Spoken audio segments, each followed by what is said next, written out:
Hey, what's up, everybody? Happy Tuesday to you. We're not started yet, but we're just getting everything ready. I would appreciate if you guys could share this out, please. We're just getting everything sorted out here. We have a plethora of stuff to talk about this week, as well as giving away some stuff. I wonder what this stuff is on my hat. I'm gonna have to go wipe that off.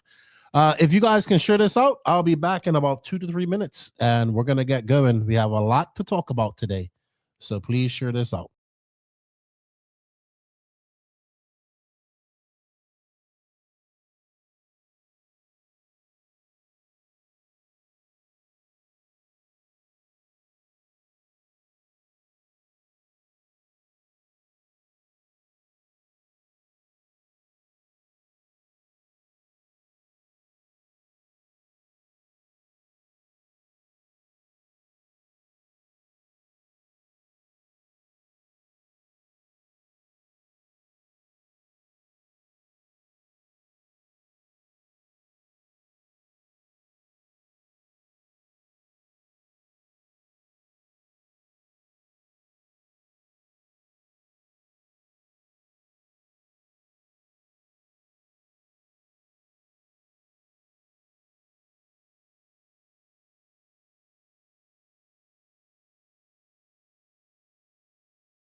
Nitro is the glory, but E-Buggy pays the bills. Welcome to the No Name RC podcast. Get ready for some serious bench racing. But be warned, we speak our minds, express our thoughts, and sometimes things can get a little rowdy.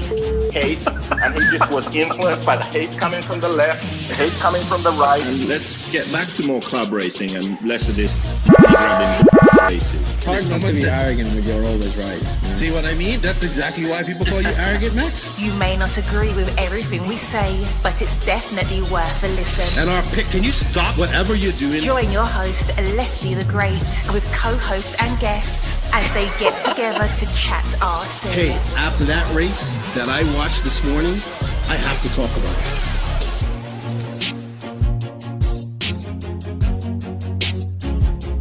Here we go. $100 right here, $100 throw. Oh no! I like this.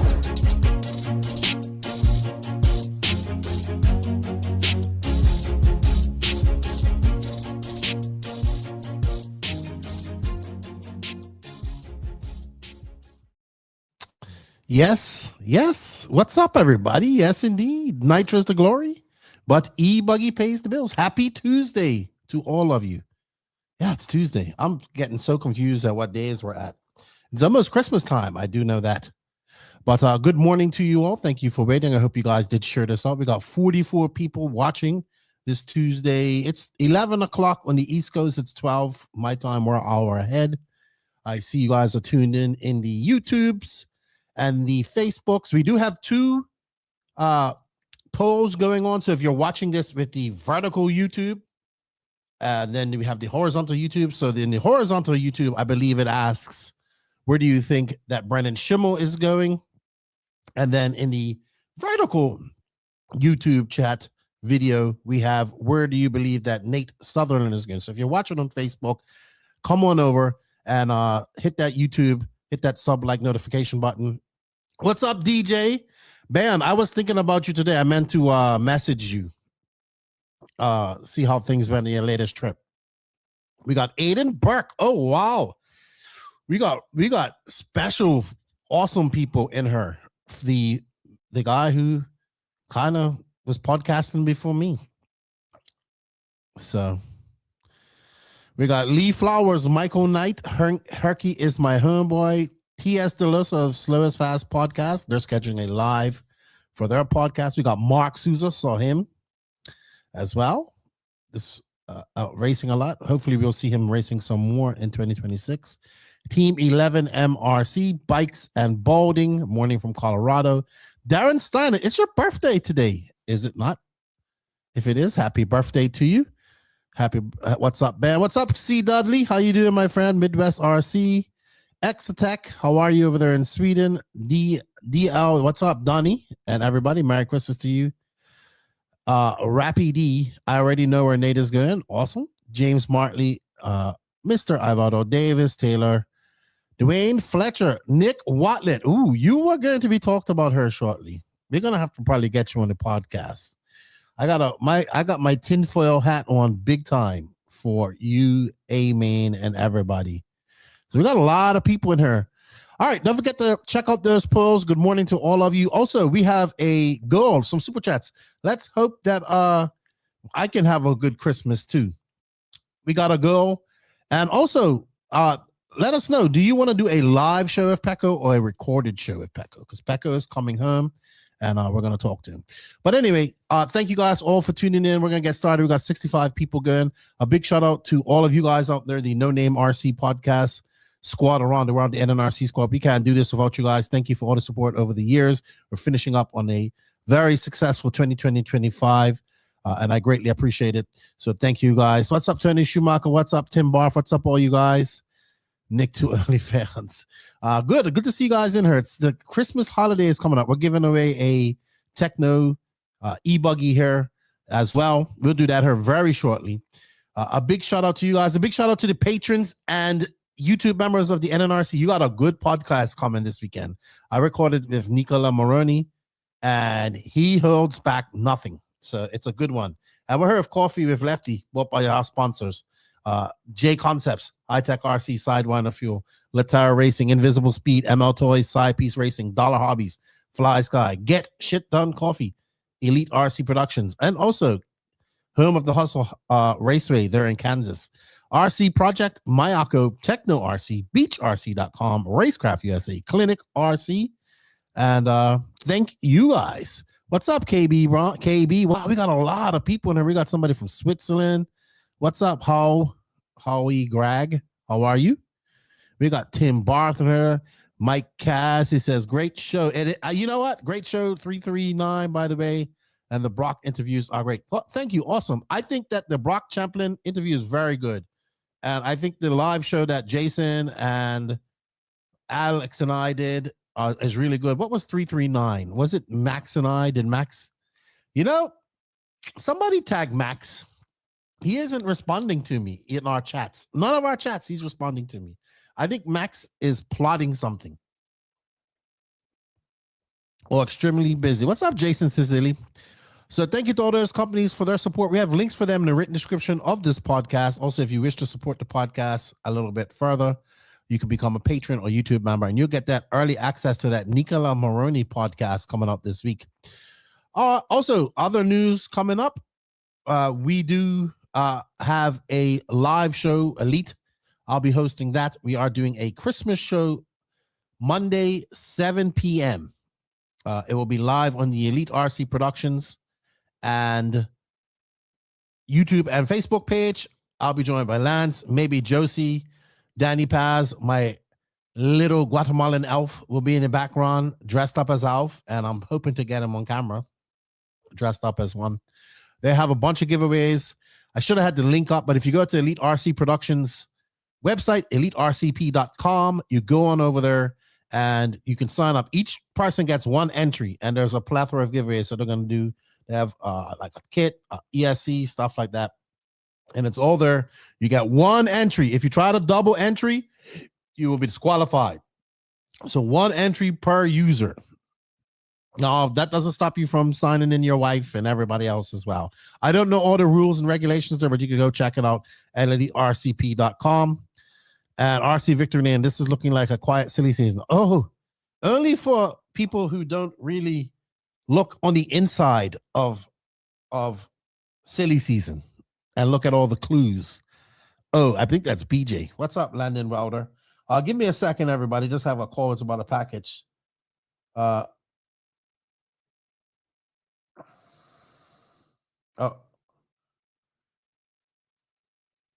I have a package coming, but I have to deny it. Not deny it. I have to go pick it up.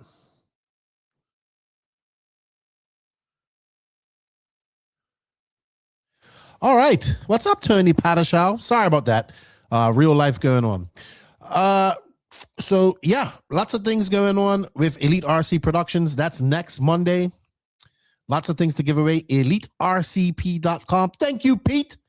We got 9 more to reach our goal. Help me, help NNRC have a Merry Christmas. We're going to do a Christmas show, too.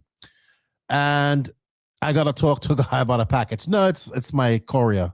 That even sounds bad, too. He's actually a courier. I have some medicated shampoo for my dog coming in.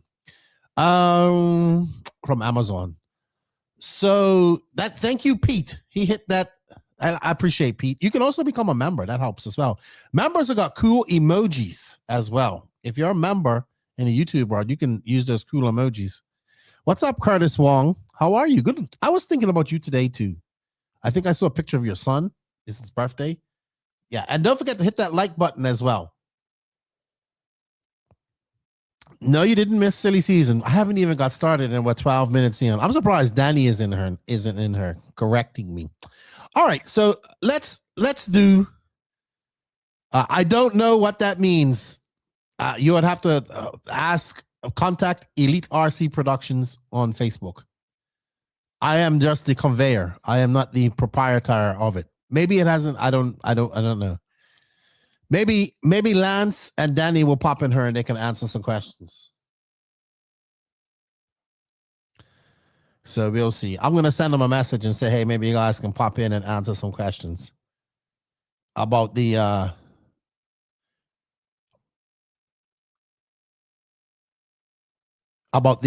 giveaway. So you guys, because I don't know all the details.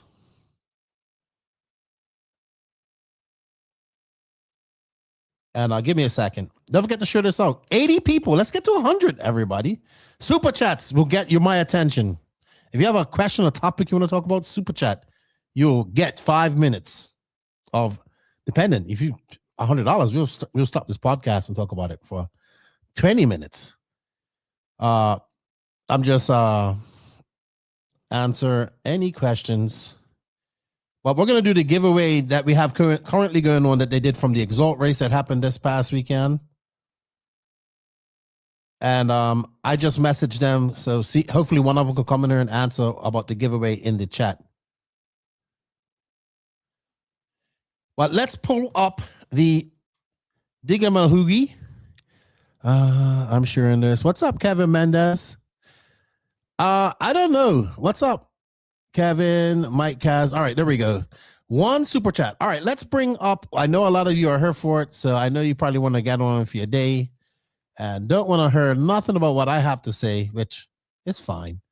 So this is a giveaway for a e-ticket competition for a Tekno EB48 2.2 E-Buggy.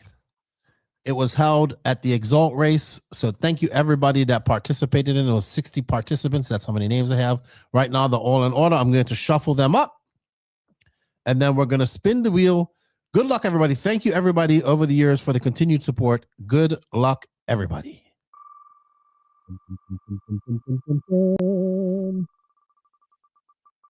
All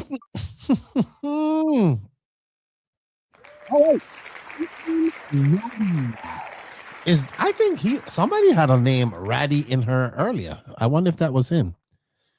All right, let me send that off to Lance. Well done, Keaton Ratty. Congratulations. You are the owner of a brand new Tekno E-Buggy.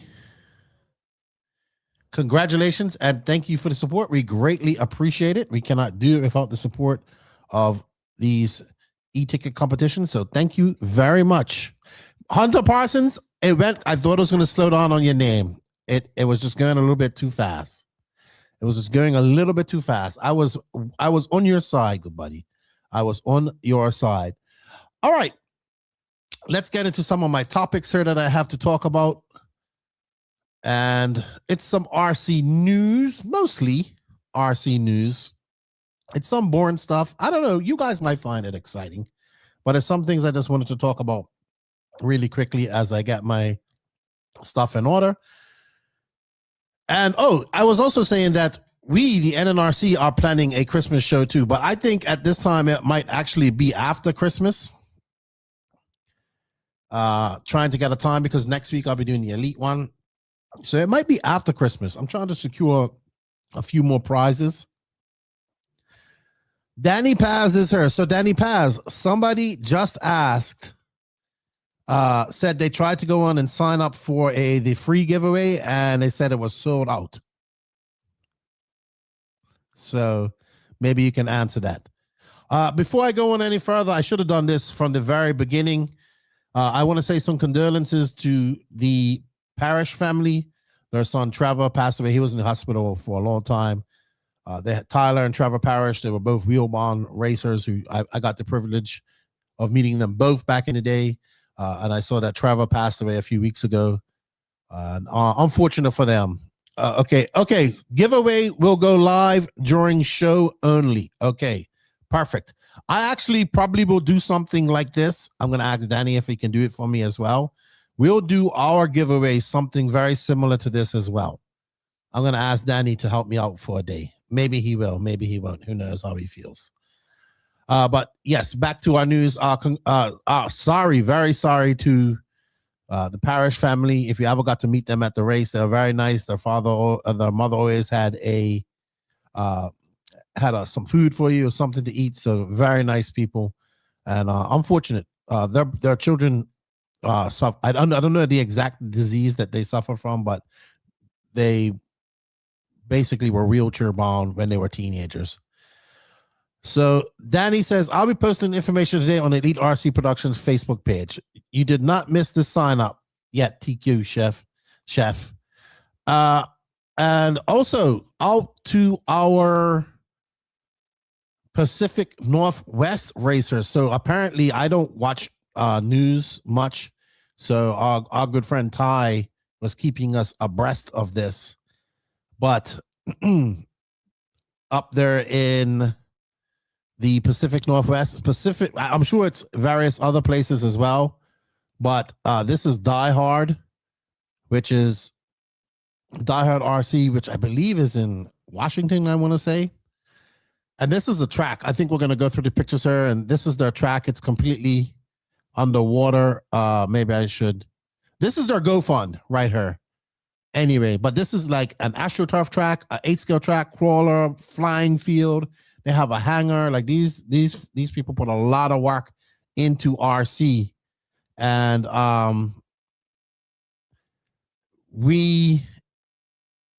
they kind of are just underwater, man. So there's a lot of flooding up here, and I don't know. It's winter time, so they gotta wait. They have a GoFundMe they've raised apparently approximately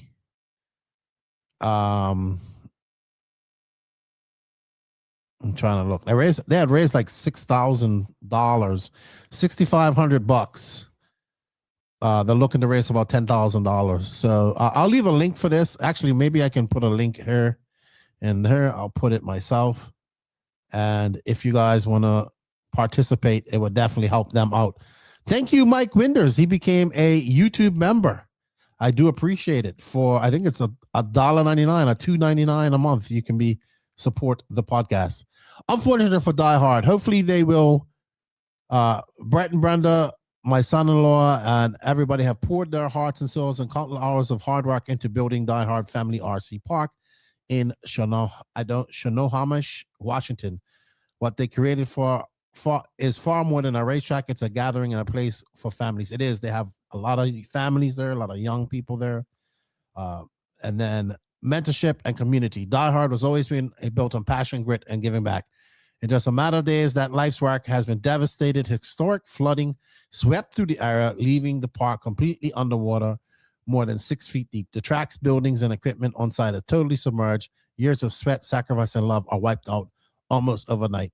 It's truly heartbreaking. The scale of loss is overwhelming, and the road ahead is uncertain. Brett and Brenda have always shown up for others, supporting families, youth racers, and a broader community whenever help was needed. Now that they are the ones facing an unmanageable challenge, once the floodwaters finally recede, the real work will begin. Cleanup, assessment, and rebuilding will take time, labor, and resources far beyond what they can manage alone.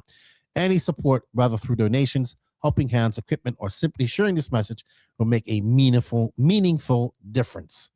So one thing I know about my RC family is we like to come together and help out in these type of situations. So if you can, please do. If my link isn't working properly, I will leave a link on Facebook for it, or you can go to Die Hard and find them on Facebook and do it there. But please, if you can, help them out. Okay, my good friend Mike Lopes, he's in recovery. I talked to him. I don't know if he's still in the hospital, but he took a short course truck to the face while turn marshaling and really messed up this side of his face. He's lucky to still have an eye. He broke a lot of bones, so shout out to him. He's keeping a cool head above him and, positive attitude. And on a happy note, happy anniversary to Christy and Dennis Wilson. They are friends of mine. They've been together for a very long time. I think they're celebrating their 9th wedding anniversary. All righty then. So with that said, let's get into some RC news. And we got to pay some bills. And RC news is brought to you by Tekno RC. Tekno RC. Tekno RC is a championship-winning manufacturer of high-performance A-scale, 10-scale, Nitro, and electric RC buggies and trucks. With a worldwide dealer network, USA and Europe-based headquarters, comprehensive warranty program, and global race support, Tekno RC is excellence in RC. View the full lineup of Tekno RC race-proven vehicles by visiting www.teknorc.com. All righty. Thank you to Tekno RC for all their continued support. Real quick, just some race results that I missed a few weeks ago, and I saw them today, and I'm going to bring up there are a couple of on-road stuff, but that Cleveland race that has the big off-road race, well, they also have an on-road race, and Kemp Anderson won it, followed by Hagberg, who's one of our drivers, Alexander Hagberg from Sweden, and Sam Isaacs, who I had the pleasure to meet at the 12-scale Worlds. I think I need to get Sam Isaacs or Kemp on the podcast and talk to him. Somebody actually asked for some more touring car stuff. So that is something I will definitely visit in 2026. Also, keeping it touring car. I briefly talked to Pecco this morning. He is finally home tomorrow, or leaving today, I guess. He has been in China with JQ. Salty Joe went there as well for hold on, my mouse has stopped working. Salty Joe went there for 2 weeks and went to the GDC race and to the Sun Pedal race and whatnot. But Pecco's finally home. He just did the touring car. It's basically the touring car warm-ups. One second, guys. My mouse is dying. Let me see what's going on. Red Samurai number 10. Oh, wow. Who is that? That guy is an avid, I would say, Kyosho fan. All right, something's going wonky with my mouse. There we go. See? Why can't I see my mouse? Oh, there we go. There we go. Sorry, guys. That's why I need a producer. Bruno Coelho. He takes the... Why is this not working? Anyway, Bruno Coelho takes the win at the GC for the... I guess it's the official warm-ups because the Worlds is coming up in April. Mikhail Orlowski was there as well, and it looks like it was Coelho. He won A1 and A2. And then he also ran A3 because this is a warm-up, so you got to kind of treat it as a warm-up. So I guess you can run A3 to do some testing. Says he wasn't happy with something in his car in A2, so he went and run A3 and then ran a 20-lapper and totally decimated the field. But Bruno got that Infinity 10 scale car running pretty good. Red RC did a whole bunch of coverage for it. So it was pretty good. That GDC race is going to be good. I unfortunately believe that I think if somebody knows the exact date of the Worlds, I think it all clashes with PNB and Neo. I'm not sure. But it was Bruno Coelho, Lucas Urban, Mikhail Kolowski, Ryakowski, Yanamoto, Pecco in 5th, Aoki Sobu, Naatu Matasarua, Jin Sawada. So it was a lot. Obviously, this was in Asia, so it was a lot of Asian racers in attendance. And yeah, good stuff. I actually am really much looking forward to this. I don't know what's going on with my mouse. Give me a second, guys. I'm just going to do something really quick. I'm going to switch over to my good old wired mouse because my unwired mouse is kind of acting up. So give me 1 second. But as you guys also saw, that Neoland has been announced, and that basically is Miguel from Buggyland, who is going to put on a race. I don't know what the format's going to be like. I don't know too much about it, but he's going to put on a Buggyland type race or a Neo race at the old location that on Harper Adams there, the agricultural college, which housed and hosted the Neo race for many, many, many years. Maybe some of you who are now just getting into an RC don't know about the Neo race, but it was a very unique race held there in the UK that was probably the only one-off built racetrack race we've seen in Europe where they actually built a track just for the race. It's in this agriculture. There we go. So it's in this agricultural facility. It's a really black, dark, very dark, very sticky. I've never been there, but I've been to the UK and I know I've worked in this type of dirt. It looks exactly the same. Very dark, sticky chocolate cake. It's moist, it's slippery, it's sticky. But some of the best racing, Tebow has won 6 times there. Drake won a few times there. And that's coming back. So Miguelo is going to do it. I believe RC Racing TV is doing the coverage. But here's the problem. It's always been on Easter weekend. It was always Easter weekend. And also, I want to say that this race was only Nitro Buggy and there was E-Buggy, but only like 70 entries for E-Buggy. And this race only have 175 entries. So it was capped. It cost about $200 to race back in the day, back then, which was a lot of money. And you race one class. It's done odds evens, like IFMAR style.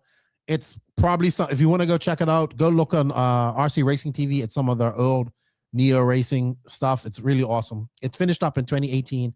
His last race was actually outdoor at Redovom. And then Phil went away. Actually been trying to get Phil here on the podcast. So he said he would do it, but he's also a busy man. So I don't know when we'll get to do that. But anyway, this race is coming up. Now, here's the problem. I'm very excited for this race. Europe needs something like this. They need a big race where possibly all the Americans will go at some point. The problem is I don't see the Americans going this year. One, it's the same weekend as PMB. So that is the problem. It is the same weekend as PMB. PMB will have probably all the Americans because it's a big contingency race. It's one of the major races. But what would be good is that, okay, we will probably not get any European racers over here. But what we do have is establishing a race over in Europe that I think that the Americans will feel more comfortable going over and racing against, because it is a one-off built track, right? And at near the end, to like go back to 2017, this is the race where Ongaro won the race with a just a wicker bit, like just the center part of a J Concepts Lexan wing. Robert Kuntz, good morning, my friend. Lefty, do you know the dates of next year's Pro-Am at Waccamaw? I do not know. I have not heard anything yet. I have not heard anything from Lance or anybody. So, but this race this year, next year, 2027 is clashing. I don't suspect that any Americans will go. Maybe some will. In fact, the last race that they had this race was held by the people that built the track, DXR, Dark Kings it was called. And Ryan Lutz went over there, and he had an awesome battle with Davide Angara and beat him. A 45-minute battle. It was good. Very good. Chris Harris says Memorial Day weekend. Robert, I believe that's for Pro-Am. Thank you, Chris. So, yeah, and PMB being on Easter this year is weird, right? It's never been on Easter, but that's just kind of how it fell with that date. So I will be there. Max actually might go to the Neo race because he might go work with RC Racing TV. So we'll see what happens there. He's also talking about going to Montpellier because he's going to be living in France for 6 months in some sort of student exchange stuff. All right. So we shall see. I wish Miguelo all the best. I know it's unfortunate that this next year it's clashing with PMB, but the good thing is it will also be 5 hours ahead, right? So we can follow the European racing and then what's going on at PMB as well. All right, other race results. So if you guys know, Max and I have been geeking out on Kauki Kato, and we always bring up the orange wheel guy. And we always bring up the orange wheel guy as well, because he raced at the 2023 Worlds, I think it was. Oh, what's up, Basement? How are you? Well, there he is. Orange wheel Yusuke Sugarera. He is now a Japanese national champion. Kauki Kato, who we think is the hottest thing coming out of Japan, was the reigning national champion, not anymore. But there we go. Orange wheel guy still getting it done. If you remember, he raced the 2019 Worlds at Hudi Arena with orange wheels and was in the finals, if I'm not mistaken. Or was very fast. But I just saw that. I thought it was cool to talk about it. Well done to Yusuke and Kauki Kato. All right. We have a couple of product spotlights before I get into some silly season stuff. We are still, hold on. So we have gotten a new member. Thank you. And we only got one super chat. Come on, guys. Help me have a Merry Christmas. Give me a super chat. Oh, David Bauman. David, we've been having a great chat in the NNRC Patreon in one of our group chats, and you are not in there. There we go. He also did good at the last Reedy race, if I remember correctly. Thank you. Thank you for that. It's been a long time. We need to bring the Reedy race back. Also, don't forget to check out our polls. Let me see how that's going. Right now, I'll bring it up here. This is really where I need a producer. He could be doing this type of stuff and keeping track of this because it's entirely too much for me and my Jakey, as Jakey would say, smooth brain to keep up with. All right, so what chassis will Brennan Schimmel run in 2026? 57% of you say Schumacher, 16 AE, 5% PR, Mugen or other, 22%, 38 votes. All right, cool. Let's see what's going on in the vertical chat. I don't know. People like this vertical chat thing. It's cool, but it also it makes extra, like you got to monitor two things. Now, if YouTube can do this where you can monitor this, no problem, then it will be even better. All right. What electronics in the vertical chat on YouTube, what electronics do you think Nate Southern will race in 2026? EXALT, 36%, Hobby Wing, 20%, Coyote, 40%, Reds, Alceram, other 4%. Cool. So we'll keep those polls going. What up, Bauman? Thank you, Bauman. You missed last week's live too, by the way. But thank you, Bauman, for the... Bauman always gives super chats. Thank you, Bauman. Don't forget to use the... if you're... I don't know if you're a YouTube member, though. What's up, Jason Lean? Thank you for the support. His daughter is part of the NNRC U squad, along with Tracy Patterson's son, Mason, and his other son, Sawyer. Send me super chats, you cheap RC racing dudes. Oh, we're going to get to all this. We're going to get to all this. My product spotlight, because I talked about this and I want to talk about it, is brought to you by Beach RC. Shout out to Beach RC for all the continued support. BeachRC.com, the racer's one-stop online hobby shop. Choose from all the popular brands and variety in stock with super fast shipping and great customer service. BeachRC.com still has the local hobby shop feel with all the benefits of the internet. BeachRC.com is the exclusive distributor for Ultimate Racing, S-Works, Pro Circuit Racing tires, Nitro Lux fuels, and Assault RC performance products. So fill up your cart and check out at BeachRC.com today. All righty. Thank you to Beach RC for all their continued support. What up, Notch? How are you? So Max and I kind of talked about this a couple of weeks ago, I think it might have been. But basically, this is the Will Speed Fast Fox conversion kit. It's for the B7. And I just wanted to geek out on this really quick because I think this is awesome. I know some of you ain't 10 scale guys, but look at this stuff. I love this cantilever stuff. Aluminum carbon fiber. Outboard cantilever suspension. The only thing I would be really worried about would be side hits. But look at this thing. Isn't this thing beautiful? If you ran carpet, would you try to run this? Maybe we need to get Will Speed on her to talk about it. You know where you can pick up this kit here in America? At sidepieceRacing.com. One of our sponsors. But it's sold out. I don't know if you can pick it up at Sidepiece, but it's sold out at Will Speed. What do you guys think about that? That looks awesome. I like that. That looks like it would be really good on carpet. That's my thoughts on that. All right. That was one product. And then the next product was, I saw that Schumacher. Well, I know Schumacher has done re-rees as well. But, and you know, you guys, I know nothing about vintage whatsoever. But I was thinking about the vintage stuff here the other day, and I think I've changed my stance on a few things on it. But I saw that Schumacher released the Cat 2000 Classic, and that's cool because I'll be honest with you, for some reason, this car always stood out to me. I think maybe because one of the guys back in Bermuda had one, and I always admired it, looking at it. I had a Yokomo, he had this. But that got me thinking about the whole re industry and everything that's going on with that and the vintage thing.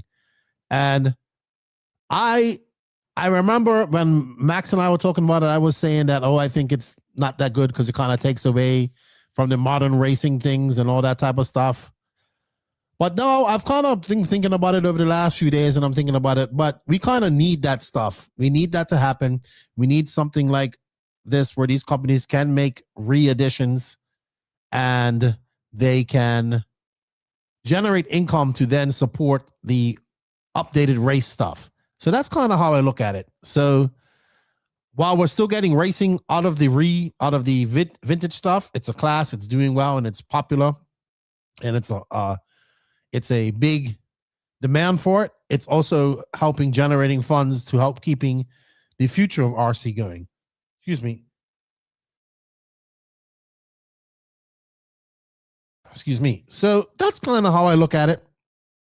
And I think that's cool. So there we go. A little bit of a change of a heart on my vintage thing. Notch says, I hope my Agama shows up. I paid for it a year and a half ago. He's talking about the 10 scale one. What's up, Colin Leonard? David says, I had a cat too. Pete, did you give us another one? Pete did. Thank you, Pete. Thank you for the $9.99. Pete has been very generous this year as well. The more racing, the better, regardless of a class. The only issue is how the market demand gets flooded and then the class dries up. Also, modern prices for Autotech is a bit of an issue. I would absolutely agree with all those points. I would agree with them. Notch says, in 2012, the Notch series started a vintage class when RC10 was released. Yeah, I'm cool with it. Hey, if I like gas truck and want gas truck to come back, even though gas truck's a little bit more modern now with the Ignite Design RC and new Nova Jimmy rigged engines, I have no issue with old. I would also like to have an RC10 GT 2. I want a 2. I've never had or one with modern shocks on it, one of those engines, and using it for outdoor loamy track like the ONS or something like that. That's what I would use it for. RYD 1981. You were talking about the Neo Race. I TQ'd the first one ever, hoping to go next year for sure. I'll be far from TQ nowadays. So the first ones that were in Belgium, what's your name? I want to go look that up now. Thank you, Mike Winders. Thank you. We appreciate it for the $5 super chat. He's also been very generous. The races this past weekend. So we had the EXALT race this past weekend, and I'm actually want to bring up a topic about this that I thought was pretty fun. So I went to the EXALT race last year. Last year was at Sundancers. This year it was at Triple Nickel, which now the people that used to formerly run Sundancers now run Triple Nickel because Sundancers closed permanently. So they built a track. It's the smallest track, but that red Florida clay. And I watched quite a lot of it on the Elite RC Productions website. Mason Fuller was there. Caden Fuller, Nate was there. And I wouldn't say a big shout out. One of the topics of conversations that came out of this, I was talking to Mike Fuller, my buddy Alan Placer, because Nate, basically, they did a tandem race there with E-Truggies. They did Nate and I think it was Nate and Caden versus Ryan Stiles Harris and Mason Fuller driving tandem, E-Truggy in the Nitro Truggy race, 25 minutes, and they won. They won it. And I asked Mike Fuller how he did this, and he said basically he strapped 2 4S shorties in the E-Truggy and in parallel. So they basically they were 6,500, so they ended up being 1,300 MAH. Now I had him on the side. He said he thought that he probably could have, if they could go saddle pack, it would be really good. Anyway, I'm getting to all of this to bring this up to say that I definitely think that E-Truggy, we can get away with doing longer races. We can put bigger batteries in them like that. He also said Key was turning the power on. I think 25 minutes is a stretch, but I definitely think 15 minutes is easy to do, and I wouldn't mind seeing 15-minute races. And if you want to go longer, in E-Truggy, we put those bigger batteries. Do I see it happening in E-Buggy? Not so much, because we don't have the space for the bigger batteries until battery tech gets better. Anyway, that was my thought. I was talking to my buddy Alan Placer about that of ML Toys. I thought it was pretty cool. And what do you guys think? I'll post up some pictures. Maybe I'll talk to Mike Fuller, see if he'll let me do it. But it was pretty cool. And Nick at CNC, I think every electric class to go to longer races. So it's, you know what I've discovered about the longer race thing? It's not necessarily now about the electronics and the battery power. We know that can do it. We can easily do 10-minute races in 10 scale. We can do 15-minute races in E-Buggy, no problem. It's not that. I think that the cars are being designed around going that short period of time and the weight. Does that make sense? So they want the E-Buggy races to be 8 minutes instead of 10, because then they can shave off so much weight off the car. Then, oh, by the way, I was also told with those 2 batteries in the truggy, it was only 200 grams over. So my point is that I don't think it's the power delivery yet. It's the design of the cars. The cars are designed to work they're trying to get these cars to work better and not be as heavy. And that's why we're seeing lighter batteries and all that stuff. Mike Lopes, what's up? He's just talking about, he says 10 is enough. What's up, Checkered Pass? Ryan, oh, it's Ryan Donovan. Okay, the Red Samurai, number 10. What's up, Ryan? Shout out to Jermaine Robinson for his P2 coming from the LCQ. You know what, BJ, at the U.S. Open, I was actually trying to find results for that race. Are they on Facebook? Sorry, not Facebook. Are they on Live RC? Because I know they use a different software. So that was the other race that happened this weekend. That we had the U.S. Open. Wouldn't it be able to? Nah, no. We don't want that. I don't want that. TQ Chefs, would it be better to have Pitman to swap the battery mid-race? Nah. No. Because there's no, you know what, there's like, I've had this argument. So the beauty of E-Buggy and E-Truggy and all this stuff is the fact that you don't need a pitman, right? That's the number one thing I heard that's people love about E-Truggy and E-Buggy. Well, if you start needing a pitman, you take that away. So I think making them last longer. I personally prefer 3 10-minute races. I think that's fun.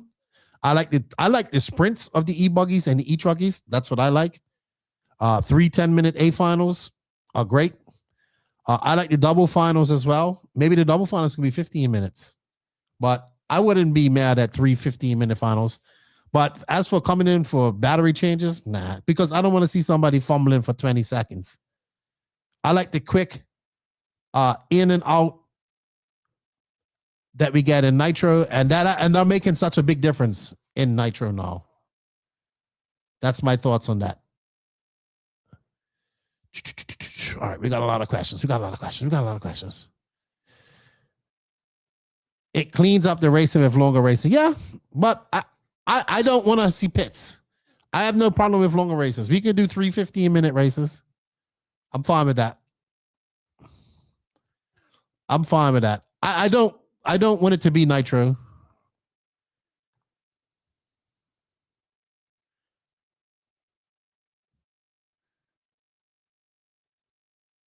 And that's what my Fuller says. They would have lost if they would have switched batteries. It would have been like, I like the quick in, out, possibly flaming out. You know, I like quick pits. Hello, Abdullah Al-Jarki. I'm saying hi all the way from the Middle East in Kuwait. Kuwait had a nice track. All right, what's up, Frank Page?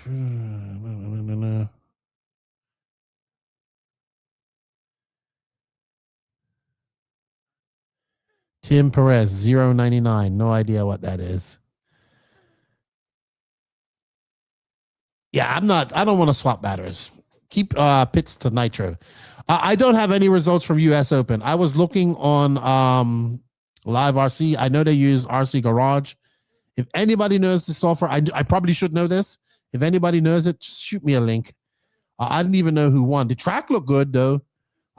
I think Westergaard did. I think Westergaard also built a e-bike track, like for the Saurons, and another track out there, like for people as well. So that was pretty cool. No problem, Tim Perez. You can do it. You can do it, Tim Perez.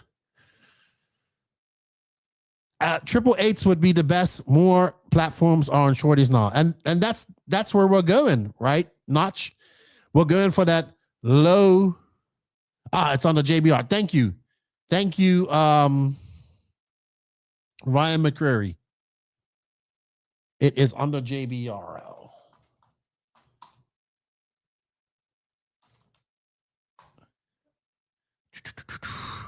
Anyway, I just want to look at the results from US Open.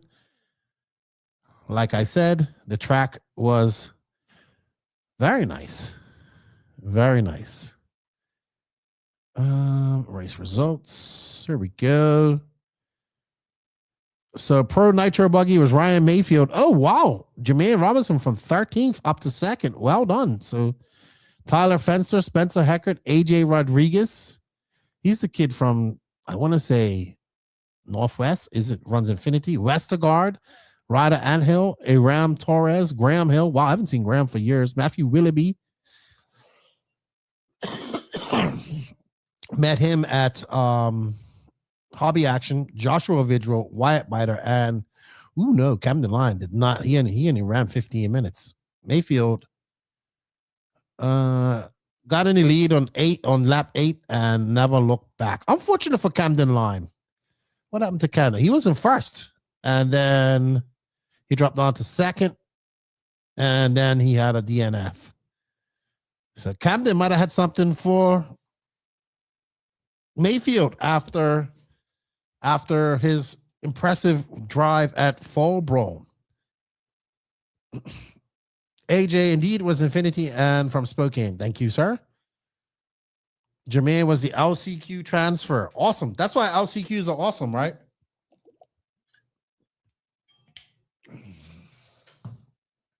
Always love LCQs. Oh, Camden snapped the universal. Shit, that sucks. Jermaine was fast all race. When he broke into the semi, he was 2nd in his heat. Okay. All right. Cool.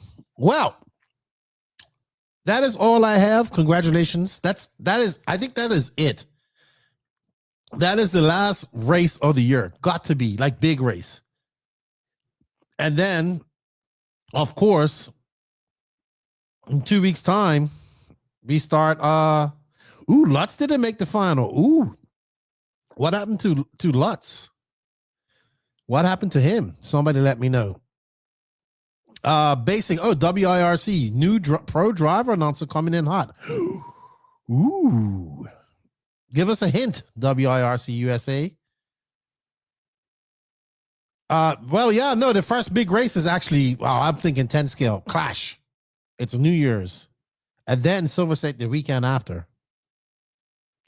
Busy January and early February.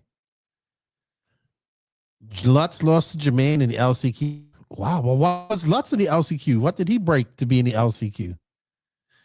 Let me know. I am going to get ready. Let's get ready, guys. We're going to get a silly season that is brought to you by J Concepts and ML Toys.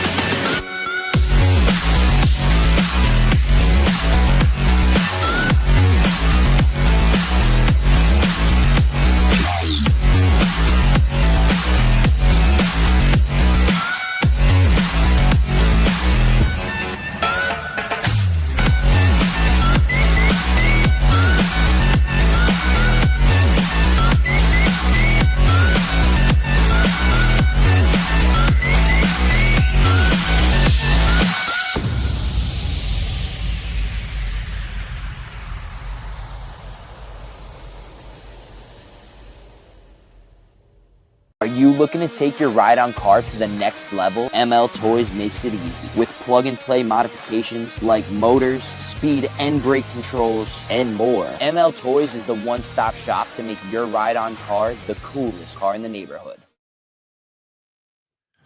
All righty then. Thank you to ML Toys and thank you to J Concepts for all that continued support. Hold on, guys. TSSR 1018 line was lights out faster and buggy than Mayfield at US Open. Awesome. I didn't make it to that race, to be honest. I think I fell asleep early on Sunday. So interesting. Lime is on fire right now. It's gonna be interesting. He should be primed and ready for Silver State. Silver State is gonna be interesting. All right, we're going to get into some silly season stuff. And if you guys listened to my live last week, where I talked about my this Hong Nor thing. So basically my theory last week was that I think that Hong Nor and A-Main have worked out something where basically A-Main is going to distribute Hong Nor and possibly create a ready-to-run line of cars. That's my tinfoil hat conspiracy, because I also heard for many weeks and months that AMAN was trying to buy Team Associated, and I don't know what happened with that. But it looks like right now, we saw Chad Bradley with a Hong Nor. We've seen some other, this new Hong Nor. I don't know much about it. I heard it looks very much like a HB. Chad Bradley built one. I see like Matt Sistrong's got one. He's a guy down in Texas. But then Wally was building one. And anyway, Wally announced last week, I talked about Wally announcing he's leaving Associated, because he's been with Associated for quite some time. He worked for Associated 2 times.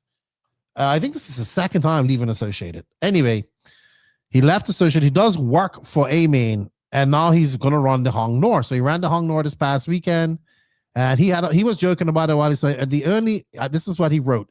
He said, "While the OnlyFans announcement was a joke to try and throw off us, the No Name RC podcast, the real release is that I'll be driving, representing AMAN hobbies, and running the Hong Nor."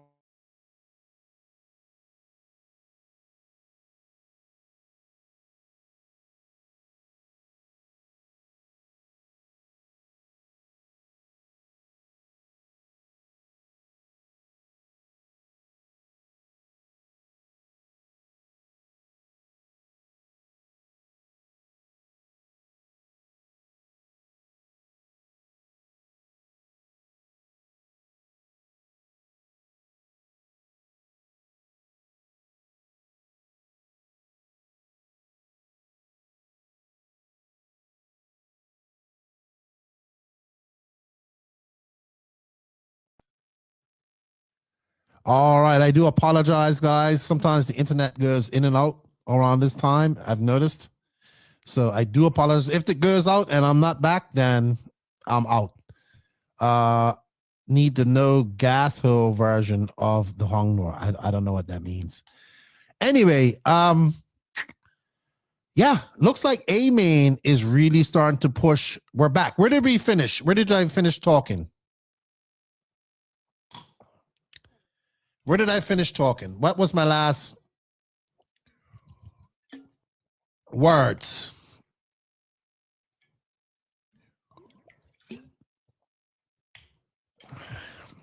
I'm back. All right. Yes. So AMAN is the exclusive. It looks to be the exclusive distributor of Hong Nor. And I know Hong Nor, from what I'm told, Hong Nor makes a lot of ready-to-run stuff. I think that something's collaborating her and something's brewing. And if that's the case, that means I have a feeling that we're going to see AMAN get into racing hard and the RTR world hard, going after companies like Traxxas and Arma and other RTRs within the world. So it's going to be very interesting to see. While Wally may not be some AMAN pro driver, he works for AMAN. He races a lot in California. You know, he's well known within the industry. So I think you just keep watching this. And they say to reread Wally's statement. Okay, I will do that. Let me bring it up. Nick, wow, the OnlyFans announcement was a joke to try and throw off the No Name RC podcast. The real release is that I'll be driving and representing AMAN hobbies and running the Hong Nor X5B. Day one with the car was extremely successful, picking up where I had left off with my previous car only a few tanks in. So far, right off the bat, the X5B is super easy to drive, responds well to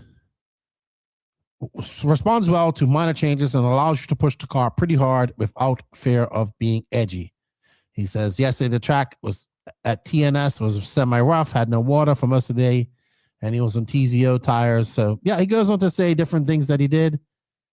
And, yeah, so watch that space. I expect to see a big push of Hong Nor, former Jammin. I think the latest reiteration is the IGT8, which is based off of this chassis, which is a GP car. I do believe Hong Nor makes the GP car as well. So he is definitely a good face to have drive the car, good social media presence, maybe a good team manager at some point for the race team. Notch, interesting time, but what worries me is big bank taking the little bank. We see that smaller companies will be more susceptible to acquisition. I mean, but would you rather have them be bought out, or would you rather have them die into oblivion? Hong Nor, aka Offner. No, you got it wrong. Offner was actually aka Habao and Hong Nor. Offner back in the day was the US distributor of Habao and Hong Nor. So basically the Hyper 7 and the not the Hyper 9. Oh, what was it called? I think it was just called the Hong Nor 9 point something. And later on, which became the Jamin car. So there we go. Oh my goodness. Jerry says, I'm sticking with all my sponsors for 2026. Philip Morris Tobacco Company, Pepsi Company, Diet Mountain Dew, Pyromax Bank, and the ability to make my own money. I did see Tyler Jones's post. We talked about Tyler Jones last week, the engine posts. So it looks like Tyler Jones is on a new engine. I wonder what that is. Was he on Nova previously?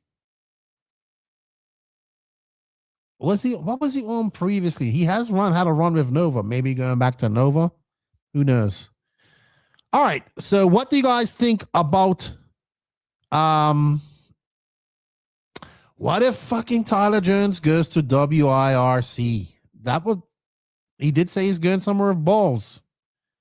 And someone just said WIRC. Good silly season sleuthing there. Marine Armani. Good silly season sleuthing. Maybe Reds, Carl Vucinet, Captain Carl. Could be Reds. To be fair, Tyler Jones is a part-time racer. I don't know how much it will cost to have him on there.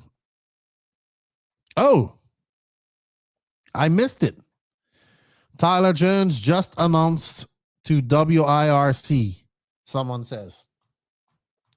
While I was doing this, so I missed it. Oh, wow. Let's bring that up. Thank you. I missed that completely. Here it is.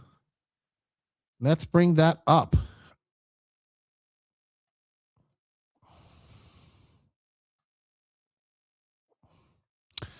Tyler Jones, what does the announcement say? Here it is. Pumped to announce that I have joined WIRC Professional RC Cars and WIRC USA Factory Team. I would like to thank Eddie Franco for making this happen. Sweet. Let's see where it goes. I don't see much WIRCs anymore since they moved out to the West Coast. I know there's a few people out there. So there we go. I just missed that. There we go. Jones to WIRC. What do you guys think about that? I know WIRC is under different management and different ownership now, but I think they were at their best when they were doing it on the Ascended RC. They were doing quite good. But let's see what Jones does. I mean, he is a part-time racer. I don't know if this allows him to race full-time or on a part-time basis. Maybe we saw somebody from WIRC in here, so maybe they can let us know. So we shall see what comes of that. But I'm not gonna lie. We've seen this happen with WIRC before. We saw it with Lutz. It didn't work out. That was a whole different circumstance. So I don't know. Has Tyler been on WIRC before? No, he went Agama. So we'll see. How old is Tyler Jones? 25, 26. He's got a kid. Okay. All right. Well, there we go. Silly season is happening while we do this. So I didn't know that. Well done. Well done. I think that's a decent sign-in for WIRC. They got a lot of work ahead of them, though. He's got to be at races, and they got to have some presence there. Like I said, the best I saw it was, I think, when Ascended RC had him. So good luck to WIRC, and let's see what they do. Let's see what they do. They seem to be a big brand in New Zealand, Australia, decent size too. someone was telling me. All right, let's get into some of the other stuff. So Schimmel out at X-Ray. And we actually have a poll going on right now, but where people think that he will go. And it's 53 votes and 57% say Schumacher. If you listen to the podcast with Brock Champlin that we did, he did mention that they are looking at somebody new. So, I mean, the hottest, Schimmel is out at X-Ray. Let's talk about that first. Schimmel out at X-Ray. Schimmel was very good at X-Ray.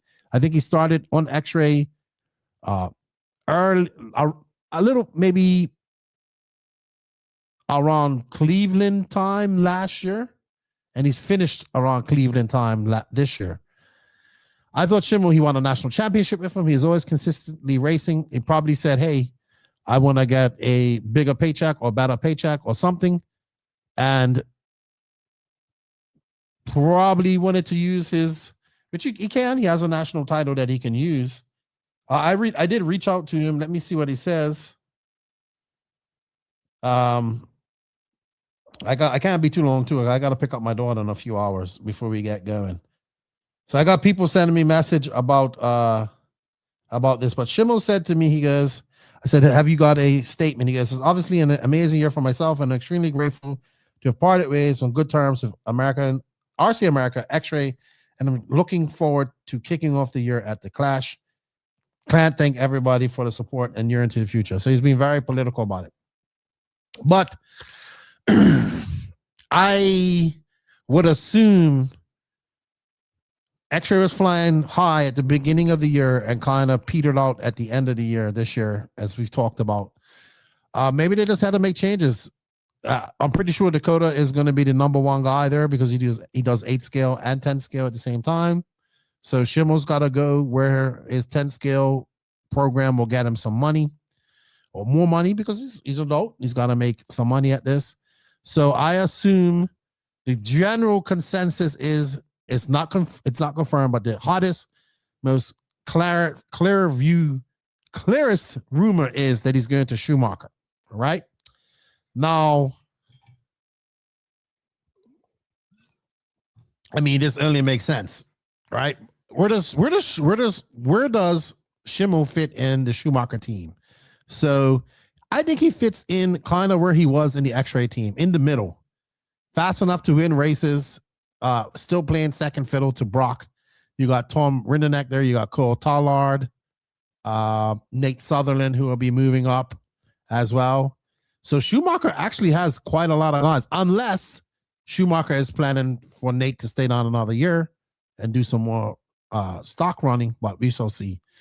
If he goes to Schumacher, I think he kind of goes into the same situation he was in at X-Ray, kind of not the top guy, but still one of the top guys, because Brock will be the top guy, then there'll be Schimmel, then maybe or Rinderneck or whatever. So if he goes to Schumacher, he's kind of in the same atmosphere, but maybe when I say same situation where he's not the top guy, but maybe he's in a better atmosphere with Schumacher that he likes and prefers, that can nurture him a little bit better, and he can focus on his racing. Some rumors have been said S-Works is a possible answer for him as well. I mean, I would assume that S-Works will want to get their 10 scale program going, but I can't see him not going S-Works without having to do 8 scale at the same point, which he could do. So that is possible. People have said PR Racing. Why not? I mean, PR is there to fill a gap in RC racing right now or be a part of it. Maybe they really step out this year with a big name driver for once and get there. They have signed drivers before, but never really did anything seriously. So PR Racing may be going out for it. Mugen is going to need a 10 scale racer, but I would assume they will want somebody who does 10 scale and 8 scale. I'm not saying that Brennan can't do 8 scale, but as you guys know, we shall see. But Mugen is a possibility. And then I threw in there, what about some team like Serpent? Brennan, if I'm not mistaken, might have ran Serpent back in the day in 8 scale. Maybe not. But anyway, let's say he didn't. We see Serpent signing some off-road racers.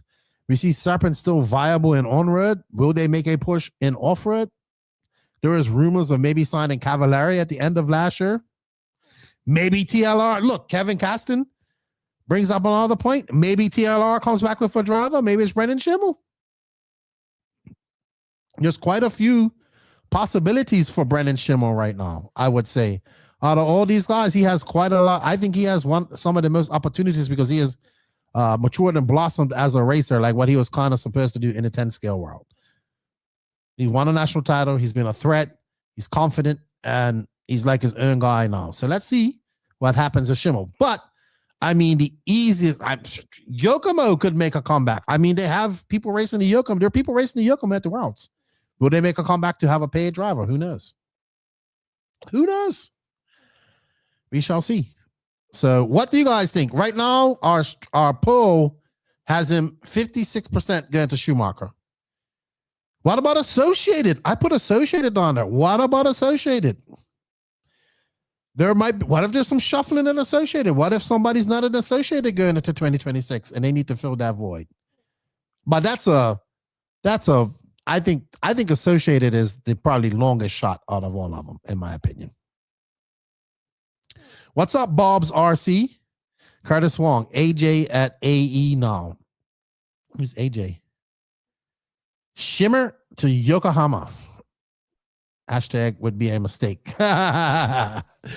Who knows? Only one person knows at this point, and it's Shimmer, and he said it will be announced shortly. But I personally think it's Schumacher. All right. Up next, Nate Sutherland is 10 scale south. Nate the Great out at R1. So he raced R1, I don't know how many years. So I look at it this a couple of ways. He's moving up to mod. I think this year that's the goal for him to race mod. He could possibly go back down to stock. I personally think he should run both. R1's coming out with a car. Dominic Passioni has it. It's pretty much production, two-wheel drive. Maybe pressure to run the R1 car or stay on Schumacher. Maybe we'll see R1 pick up somebody. They have Dominic. Maybe they'll pick up somebody else as well this year. We'll see. There are rumblings of this, of a top 10 scale driver maybe going there. But I think that Nate is going to EXALT. He was at the EXALT race this past weekend. He seems to have a great relationship with Kevin Abbott and these guys. So maybe going to EXALT, maybe going to run their stock program and mod program. I know they have some new stock stuff out. Brendan Schimmel was testing it at Cleveland. So maybe we'll see that happen with him. And will R1 claim any top drivers this year? Let us know in the chat. What's up, Frank Sell? He says, home with the hustle. How are you, sir? And Rappy D, he's 100% going to EXALT. Did you win that Tekno just now? Because with somebody, Rappy. Are you? Let's see.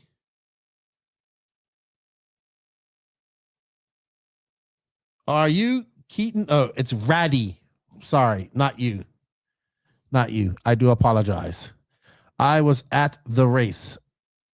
All right. So, yeah, I have no doubt that it's going to EXALT. I would not be surprised. Oh, it's Raymond Gaginski. Raymond Gaginski. All right. So, for you guys who are patrons and YouTube members, you'll probably get the Nicola Moroni podcast today or tomorrow. And I'm just about to get into some tire talk here, Chris Harris. There you go. You tuned in just in time. You know, you just tuned in just in time. It's a lot of tire talk. So we're going to, just for Chris Harris, we're going to have to play an ad because he just reminded me about something. Stop scrolling. You want to be Lewis Hamilton? Learn something new with invisible speed. You can't do everything at 100% maximum speed. You have to be smooth. I mean, when you drive a real car, if you drive a real car, how do you just, when you get to a 90-degree corner to turn into the parking lot, do you go like that with the steering wheel? Do you like slam on the throttle and the brake? No. You probably turn the wheel smooth and get on the throttle smooth. Same thing with an RC car. If you want to learn more and make your speed visible, stop scrolling. Thank you, Invisible Speed. We're trying to get Invisible Speed to give us some gifts, some giveaways for the Christmas giveaway. Let's see what JQ gives us. All right. So tire talk. Everybody's getting excited. We got Tony Schumacher, Chris Harris. So if you are a patron or YouTube member, you will get early access to the interview I did with him today or tomorrow, one of the two. I heard TrackTac is releasing a new tire prep this weekend. I heard it's pretty good too. I heard TrackTac should sponsor the No Name RC podcast in 2026. There you go, Chris Harris. Then we can always push TrackTac. That would be great. So as we know, Marco Barufalo is out of Hot Race, and this is probably hurt Nicola the most. And he talks about this, and we talk about this. He talks about some other drivers that are leaving and why he doesn't, why these drivers are leaving, and why he refuses to do what they want. Right. So it's a good chat with him. But Marco has been a very, very close to Nicola for many years. Right. And this is the second time he's left. And just real quick, when is your Christmas show? Asked Kevin Caston. The Elite Christmas show is next Monday. I don't know when the NNRC show might be. It might be after Christmas. We might do an after Christmas show. I need to get with Max and see what he's going to do. But anyway, back to Tire Talk. So Marco is out. Now, Marco is running Kyosho. And from what I can tell is that he is running a brand of tire that Kyosho Europe sells, it distributes. I believe they distribute Matrix. I believe they distribute Jetco, and I could be wrong. I think they might distribute OGO. So I think it's running one of those tires. We shall see. I haven't been made clear what brand, but that's my assumption. That's kind of what I heard. And then I heard there's two more top Euro 1/8 scale drivers out at Hot Race. Top drivers. One a European champion, and the other been with Hot Race for a long time. One possibly going to VP Pro, and the other possibly going to Pro Circuit. So that will be interesting to see. And of course, Hot Race is making a big push. Excuse me. Thank you, Jimmy863. He became a new member. I do appreciate that. Use some of those emojis that we have in there. They are making a big push in 10 scale. They had a very good year in 10 scale. Chase Lemieux, Aiden Horn, very good for them, and a few other guys. And I think that Factory Tracks is going to sign for them. And he said that he's trying to get some other top 10 scale talent as well. So it'd be interesting to see who goes to Hot Race. They have some good 10 scale tires. And he's working on a compound and a tread pattern for those Southeast indoor racing for 8 scale as well. So Hot Race is definitely pushing. All YouTube members and patrons will get early access of that podcast with no ads, by the way. So it'd be good to, it'd be, just keep your eyes open. I know there's some things coming. VP Pro. We saw VP Pro sign, I believe it was Barkan Killick. And now they're signing another top 8 scale talent in Europe, which I know they're going to have to pay. Are we going to see VP Pro make a push for a USA top talent driver with tires? VP Pro has been around for a long time. They make this themselves. I'm sure they make tires for many other companies. Are we seeing VP Pro pushing hard into the racing side of things and maybe going after some top talent? They're already going after top European talent. Will we see some USA talent? I haven't heard anything as of yet, but I will not be surprised if anything like that happens, right? So we shall see.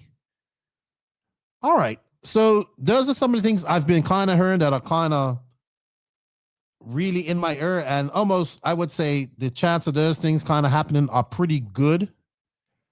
I've also heard some rumors about things that, no, VP Pro is VP. So there's VP Fuels, and then there's VP Pro. It's a tire company, accessory company for been around for years. Also, don't forget that Raw Speed on a new ownership, they might be looking for somebody too as well.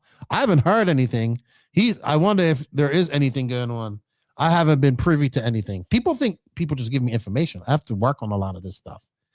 But it seems like VP Pro is gonna maybe push and get into some money. And there we go. Chad Speck says the hot race tire is much better at Beachline than JC. If they had used that at FCC, there would have been no issue. Should have been an open tire race. It's mod and stock racing, not spec racing. Well, they did have open tire in those classes. They had open tire in the top stock classes and the mod classes as well. So that was not a problem. Yeah, so it's going to be interesting to see.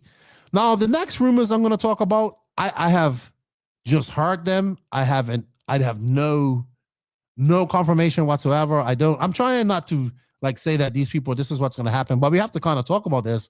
And it's about X-Ray. Yeah, stock was open tire as well, Chad. Regular stock was open tire, from what I was told. Why is sourcing and cheating at FCC allowed? Who did they catch sourcing and cheating? Nobody. Nobody was reported. There's only rumors afterwards. Nobody went up. If people really wanted to catch people sourcing and cheating, they would have went up and said something to the people involved, or they would have grabbed the video of it. That's what would have happened. Anyway, back to what I was going to talk about. Tater Sontag. Now, this is kind of like a rant in itself. So, Tater Sontag, 2023 world champion, two-wheel drive, been racing since he was a wee lad. And Charlie Albrecht, aka Bitters, in the house. I can feel it. I can feel the hammer coming out very shortly. Very shortly. I can feel it. It doesn't last long. He doesn't last long in the chats. Tater out at X-Ray. I think he's kind of out at X-Ray. I've heard many rumors how he wasn't really getting. I've heard so much stuff. I don't know what's true or not, right? But anyway, it's been kind of a bit of a fall from grace from winning a 10 scale worlds to being where he is at this moment. Yes, exactly, Chad. Expert was open. Intermediate and 21.5 were spec tires. Vacant picks. We saw the hell out of tires at AMS. Yeah, but it's not against the rules at AMS. Oh, man. Tater will always be a whiner and emotional little boy, even when he's older. Oh, well, jeez, he's only fucking 19. Vacant picks, S-Works signs, warm body. Wow. You guys are so... Anyway, let's get back to Tater. You guys are distracting me here. Jesus. The rumor is that he's pretty much done at X-Ray. Now, I've said for a few times I thought Mugen would be a good fit for Tater. I don't think that's going to happen. But here's the other thing. I've heard that it's possible that he might be going to S-Works. I'm also heard he might be getting a real job and then doing this part-time. I don't know what the deal is with Tater. I've just heard these type of things. But I wanted to kind of look at, if he did go to S-Works, why I think this would be a good move for him and why I think the system has ultimately failed Tater. But I'm going to get into that a little bit more. If he goes to S-Works, I actually think this would be a good fit. I believe S-Works can get him fairly cheap because, his value, his stock is not as high as it was when he came out of the Worlds after the last year. By the way, it's Sam Arsenal. Okay. I'm going to get into you guys' questions here in a minute. S-Works, they want to push their new two-wheel drive and four-wheel drive platforms. So here you have a proper 10-scale racer. We can still battle it out. He still has the talent to do well. And he can drive 8-scale as well. So you add another 8-scale driver to your team. So it'd be like him, Camden Lime, Fullers, and that'd be their main team. So I can see that being possible. I can see Camden Lime and probably Mason Fuller doing some 10-scale racing next year. And we'll see how it is. Isn't Camden the alpha at S-Works? I don't think Camden is the alpha. Mason Fuller is the alpha. But that doesn't mean Tater's not no alpha at X-ray. So he can be the alpha 10 scale guy though, because they don't have nobody else that does 10 scale only or 2. I'm not saying that Camden Lime or Mason can't do 10 scale to his level, but if he does go to S-Rocks, I actually think this is a good sign, and I think he could make the best of it. And he kind of breaks away from being Fenn's protege. So that's my thoughts on that, if that possibly happens. Kevin Castor, with Tater accomplishing the goal any professional aims for, once you get to the top, some guys don't put the time in anymore like he was trying to get to the top. I don't think that's the case with Tater. So why did the system do? Should I go on with the rest of my silly season stuff? Or should I go on to why I think that the system failed Tater? Let me go on to why I think the system failed Tater. And this is not, I don't know where Tater Sontag's going. I don't know if he's out of RC, if he isn't, if he is or he's not. Is he a friend of mine? Not really. Have I talked to him much? No. But what he is a good RC car driver. And he is a world champion. And he's 19 years old. And he's been doing this since he was a little kid, right? He's been doing this since he was 8. Now, there is a problem right there, because it was a time when grown men wanted to beat the crap out of this little kid because he was so rude, right? We all have heard the stories about Tater. He was a very rude kid. I'm sure his dad had to calm down a lot of issues and all that type of stuff. No, he's not like that anymore. Is he the most personal kid? Not really. Personal driver at the track? No, not really. He's very much to himself. He doesn't say much. He's kind of to himself, right? I've never had any bad interaction with Tater Sontag, so I can't say anything. But obviously, from the past, people have had experience with him. But I think as of now, I would say as he got into his later teens, he's been he's always been respectful to me. And he's also exactly Kevin Carson. You and I are on the same mission here. Anyway, my point of it being is that he's changed a lot from when he was a little kid, right? And while he may not be, I think he's just an awkward person. Like a lot of RC people are. A lot of people are introverted, and RC people, a lot of RC people are introverted. I'm completely different from that. Anyway, that's my point on that. But what this young man has done, he's won a lot of races. He's done well. He's raced at a professional level. He's won a world championship. Here we are, 2 years after his world championship, possibly talking about him being out of RC at 19 years old, 18, 19 years old. Is that a lot to do with Tater and maybe not building a proper brand for himself and his past? Yes. But is it a lot to do with the system that we've created in RC, not rewarding this and not having a clearer path for this kid? Absolutely. We've seen this happen. Kevin Caston brings it up. When I look at Tater Sontag, I look at somebody like Stephen Hartson, who won a full. But I would say that Tater Sontag is at a higher level of racing prior than going into the world to Stephen Hartson. Like Tater was traveling for a long time. Raced a lot with TLR, raced a lot of 8 scale, a lot of 10 scale over his years. So my point is that I feel that the system has failed it for these young racers. Like here we have a kid who did what he had to do, win a world championship. Okay, the last 2 years have not been the best for him. They've not been great. Not as good as he's been.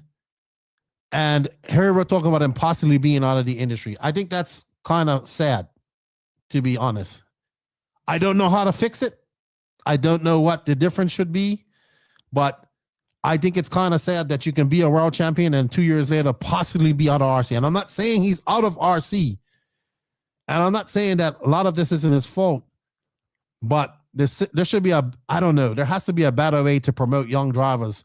And that brings me to think about a lot of these young drivers. A lot of these young drivers are able to do this, like the Aiden Horns, like the Mason Fullers, like Brandon Rose, maybe. But these type of races, Tater Sontag, Brennan Schimmel, Davey Bada, these caliber of racers are still young men. I would say between 18 and 21, maybe a little bit older, probably still able to live at home and not have to pay a lot of bills because they're not making a lot of money. They're not making Mayfield money, Dakota Fenn money, Rana Falk, Ongaro type of money. They're making just enough. They're probably making a decent amount of money, but not enough to stay out and, live that life. They probably still have to live at home to save money and all that type of stuff. So, while I'm not saying if Tater is not for fault for lots of things that have happened to him throughout his years, he still is a world champion. He won that. And I know people will say he hasn't done anything since then. Imagine if you're a young racer coming up and this Tater Sontag wins it at 17, I think he won the worlds, maybe 16, 17, wins the world championship, and now on the verge of being out. You're like, why would I want to do this? And he's capable of winning. He's capable of winning and doing well. That's not a problem. Everybody has a slump, but I think the industry and the system has failed him. There should have been, I don't know what could have been done, but this is the second time I've seen this. That's my thoughts on this. I was thinking about this morning, actually, as I was writing some notes. And like I said, I'm not saying that he isn't at part to palliate this. I'm not saying he isn't. What Brian Cross, not the first time it happened. What happened to Cody King? Well, Cody King self-destructed his career through drugs. That's what happened to Cody King. He had all the opportunities in the world and fucking flushed them down the toilet. That's what happened to Cody King. That you can't compare that. So that's my thoughts on that. With Tater, if he's out, it's not good for the industry because a 19-year-old world champion shouldn't be out. Now, if he was 28, 29 years old with 3 children and struggling to make it, different story. But I'm not saying he's out. I'm just saying that might be the thing. So. Exactly. Drugs are much different.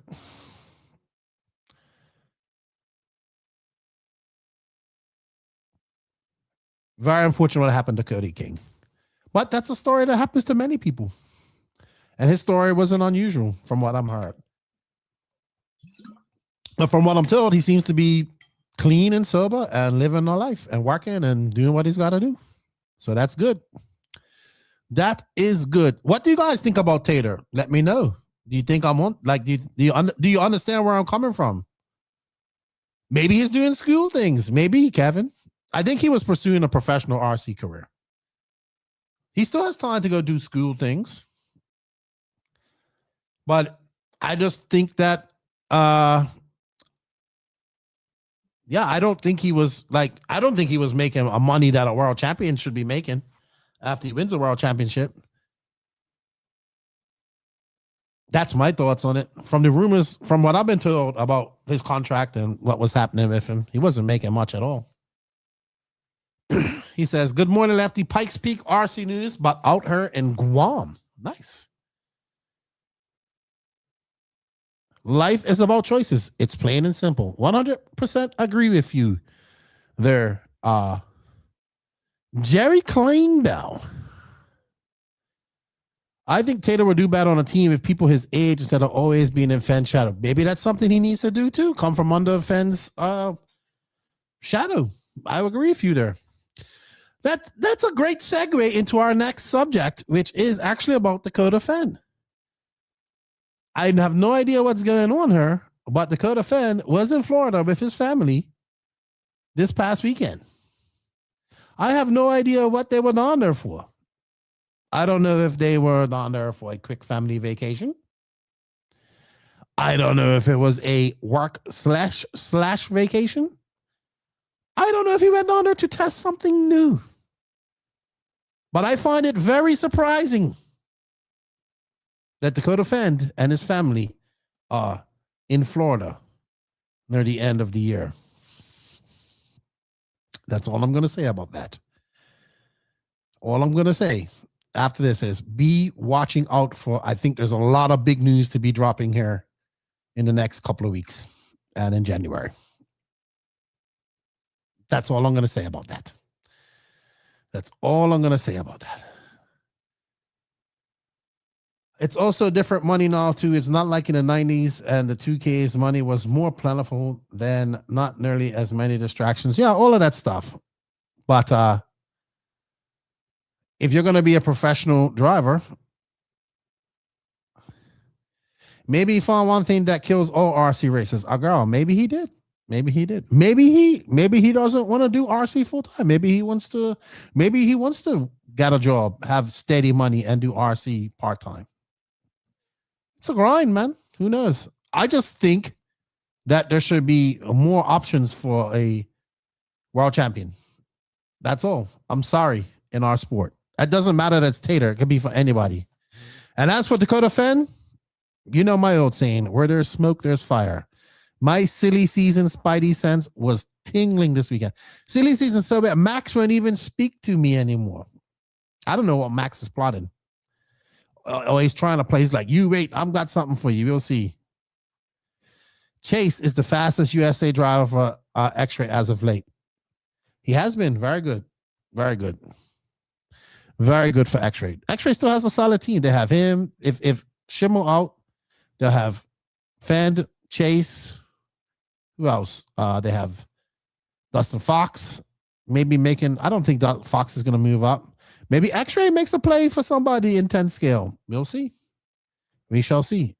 Lots of silly season moves coming in 10 scale. Jimmy Cooper. Maybe he was at Triple Nickel. I heard that too. I heard he was there. I heard he was at some other place too. But you know, everybody's keeping quiet. I asked Finn and he goes, this was his answer. I'll tell you his answer. I said, so you think I didn't see? I saw you was in Florida this weekend. And he goes, he gives me two big eyes. He goes, yeah, you Dax? He goes, Dax wanted to hang out with Lance for the day, and it's a little cold for running in Indiana right now.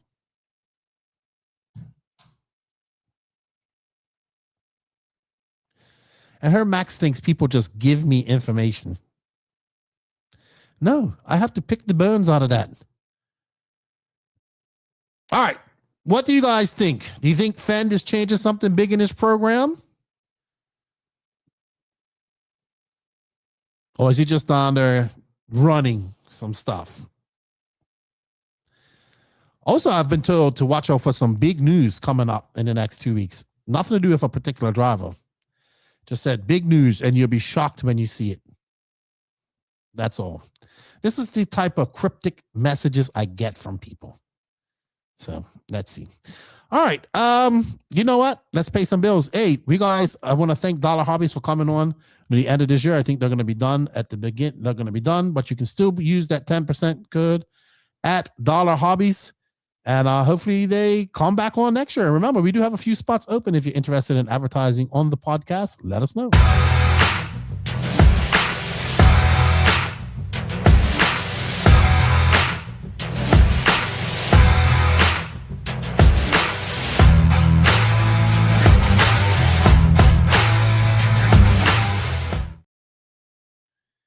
Huh. You know what, Jason Lean? That's actually a good thing. I never even thought of that. Maybe it's electronics. I doubt it, though. We'll see. We'll see. We shall see. All right, everybody. So we have been going on for 98 minutes. So now we're going to take some questions. We didn't reach our full. We have not reached. Well, we have reached 10 starred. We have us 1, 2, 3, 4, 5, 6 super chats and 2 new members. We still need to get 4 more super chats. So if you have a question and you want me to spend some time on it, super chat. Write it down and give me credit when it was. Yes, we talked about our RC Amigos. We talked about Die Hard. I was looking for some older pictures of it, and I missed it. They have a GoFund set up for them as well. I hope they can get in there and salvage a lot of stuff there. But I know, man, I've had to deal with flooding as well, so it sucks. Anybody that know if like X-Ray and Associated coach their top drivers and learning them to set up cars, or do they sign and just get expect to do results? I think they expect results. I'm pretty sure they get together and get people on the team up to speed. Obviously, sharing with each other. So I guess I tell people all the time that they have to give these drivers first shake at these cars. They have to learn these cars and be uber competitive right off the bat with people who have been comfortable with their cars for long. Chris Harris, maybe it's rubber. Pros are all running the same rubber sometimes. You have to be different and find the edge. I think so. Maybe he is trying a different tire. Who knows? Guys want to get paid too.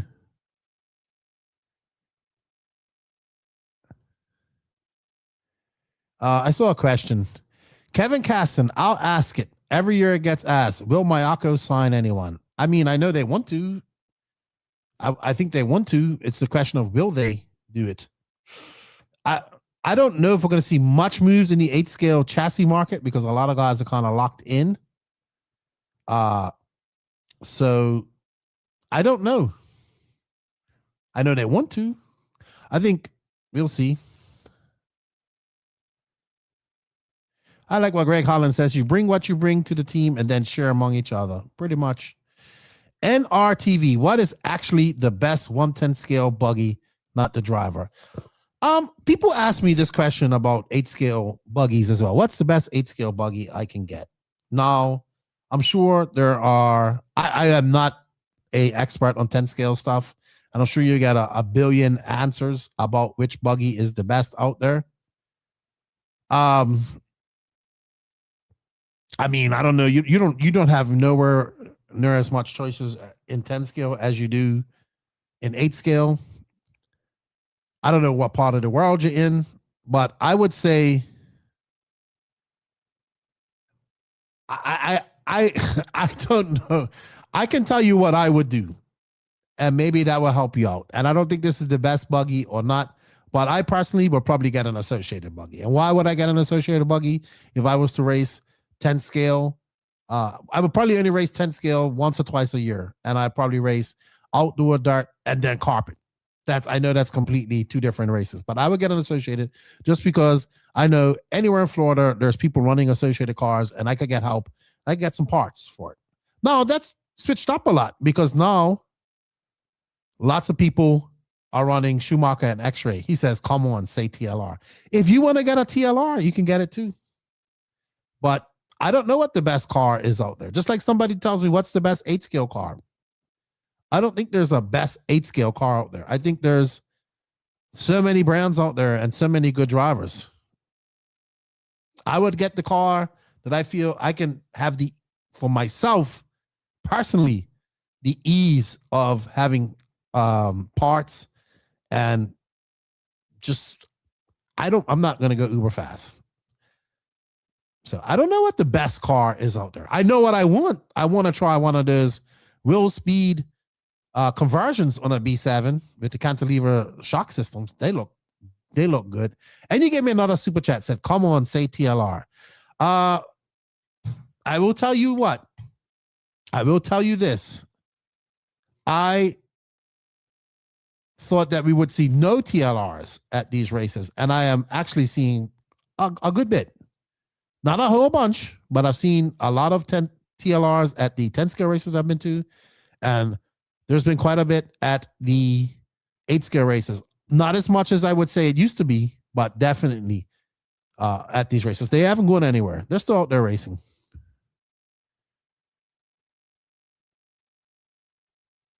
Yeah, find out where your local track. These are the answers I will give to everybody. Revolution Motorsports building my son a new SRX S12 3C right now. I have no idea what that is. I do not know what the names are. Dakota was with that 22.5.0 was fire. Yeah, but Dakota won races this year too. He won Dakota with his X-Ray 8-scale buggy won more races this year than he did last year with the TLR buggy. I'm just saying. He also raced the TLR for 20 years. How was JQ and Pecco's time in China at the GDC race? Well, they've been in China for 7 weeks. So I talked to Pecco. He cannot wait to get home. He gets home tomorrow. We're going to record this weekend because he's not got much time home. He's going to Silver State. So we're going to record. I want to do a live show. Should I do a live show with Pecco? I don't know. I saw some rumblings on Facebook about HB getting part shipment soon. Hope they make a comeback.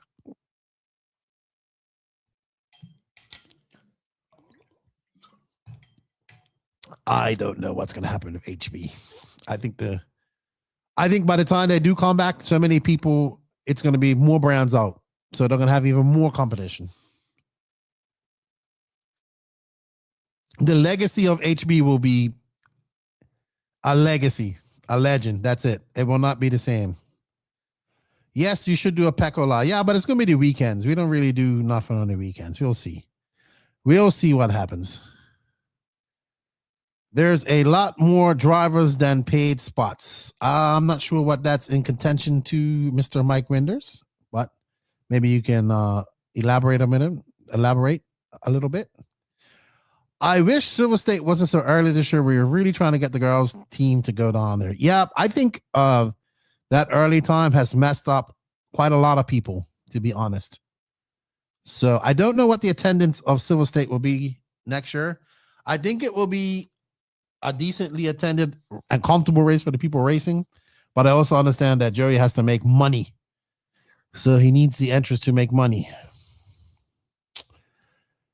Okay, Kevin Casson, what do you think about every class having a gatekeeper? Like people giving the Ghani shit for running intermediate, but he's still fast and a good judge for someone if there's ready to move up a class.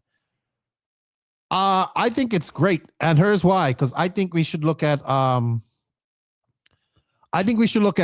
racing like video games. I've been thinking about this, and I've been wanting to do a video about it, and I've talked about it.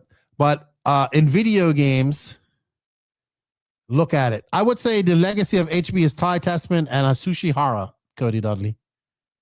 So, what was he talking about? Gatekeepers. So in every video game, every level, I will use for us old school guys out there who remembers Mike Tyson Punch-Out, or whatever video game you have where you play the campaign, and each level you go to, you get stronger as a individual. You build up. Let's say you're using UFC, boxing, or whatever. You build up as an individual. You get better. You can do exercises where you get better, and then you as an individual, you face opponents that are better. So every level you go up, you also have to face somebody that's hard, right? So if you come to the top of sportsman class and it's easy and you kick ass and there's nobody up there to challenge you, and that might happen. You might be that fast and you probably go up to intermediate, but it should be hard at the top A final and the top 5 of these each class. It should be hard in sportsman. It should be hard in intermediate. Intermediate is probably the most competitive and hardest of the classes out there. And it's because guess what? When you're in that C main of pro, it's hard. So yes, I'm fine with gatekeepers because there should be hard. And Dagani is fast and intermediate, but he's in the C main and pro. And he only uses he'll tell you all the time, he only uses intermediate for 40 plus. So it should be hard.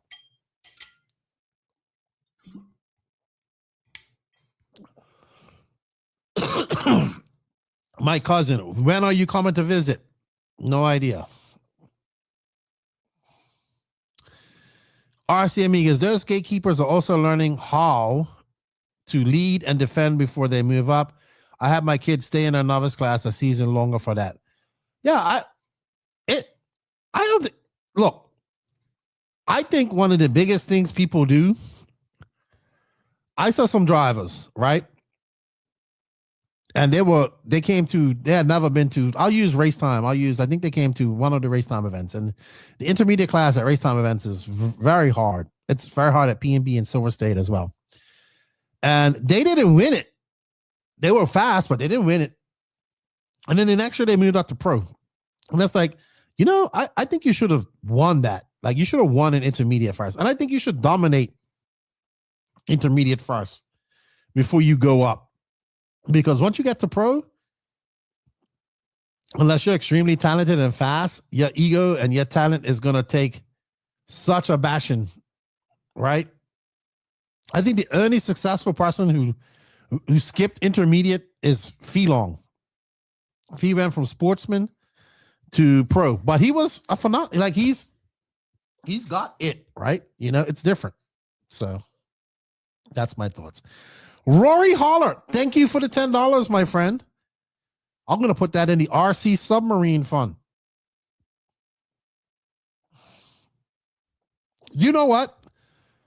If people stop pissing and moaning about Greg, they could actually learn something from him. So when I was racing at about a month and a half ago at Mills Point, and it was all blown out, all I kept thinking about was Greg Degani at Silver State going around in the fluff and avoiding all the bumps, and then just driving slow and putt, not flipping. And that's what I did.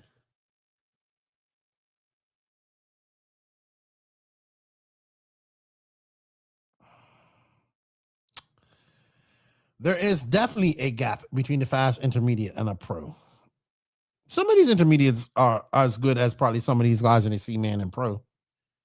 But it should be fast. It should be people. Intermediate should be hard to win. It should be hard to win because guess what? To go anywhere in the pro class is going to be hard. If you're playing video games, I mean, it's no different from any other type of sport. I don't know. The problem is a lot of it's physical. Like if you use collegiate sports like football, I guess, I don't know. High school, college, pro. I don't know. I can't.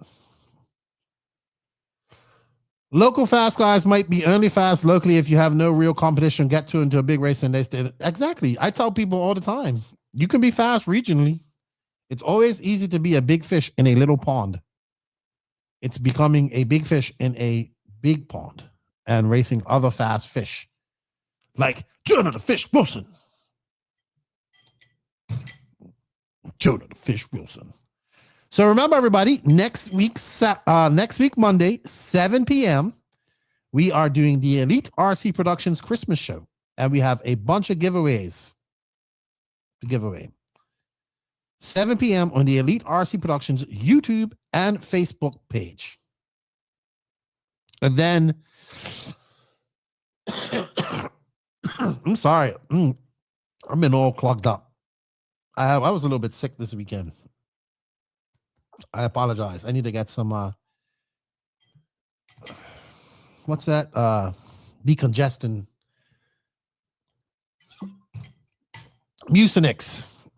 That's what I need. Something like that. So we'll be giving away, actually, let me see. Elite might have it up here right now. I know there's a Tekno kit. There's a charger. And you all get one entry. And then what they'll do is you'll spin the wheel, pick an entry, shuffle, spin the wheel for the next prize. There we go. Elite RC Productions free giveaway tickets. So these are the prizes up for grabs. We have a Tekno EB48 2.2 E-Buggy kit, an iCharger, EXALT motor, plus J Concepts goodies. One free entry per person. Anyone found with more than one entry will be disqualified. Keep it fair. And you must be tuned in live when we draw to win. If you're not watching, we respin and pick again. Woo. So December 22nd, 7 p.m. Be ready. Bold predictions, Lefty. What driver might make the biggest surprise win in 2026?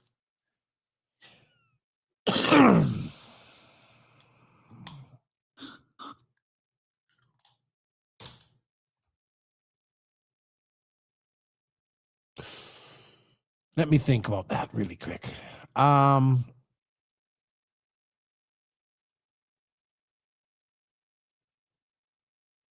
Mason Fuller. No, that's not a surprise, man, because he's won already. I want to pick somebody who I think will be a surprise to win the Worlds. Well, maybe Mason Fuller would be a surprise after his bad nationals at the Worlds. But he is. Well, Fuller has made. He won 2 big races this year. Checker Pass. He swept Silver State and won Wicked Weekend.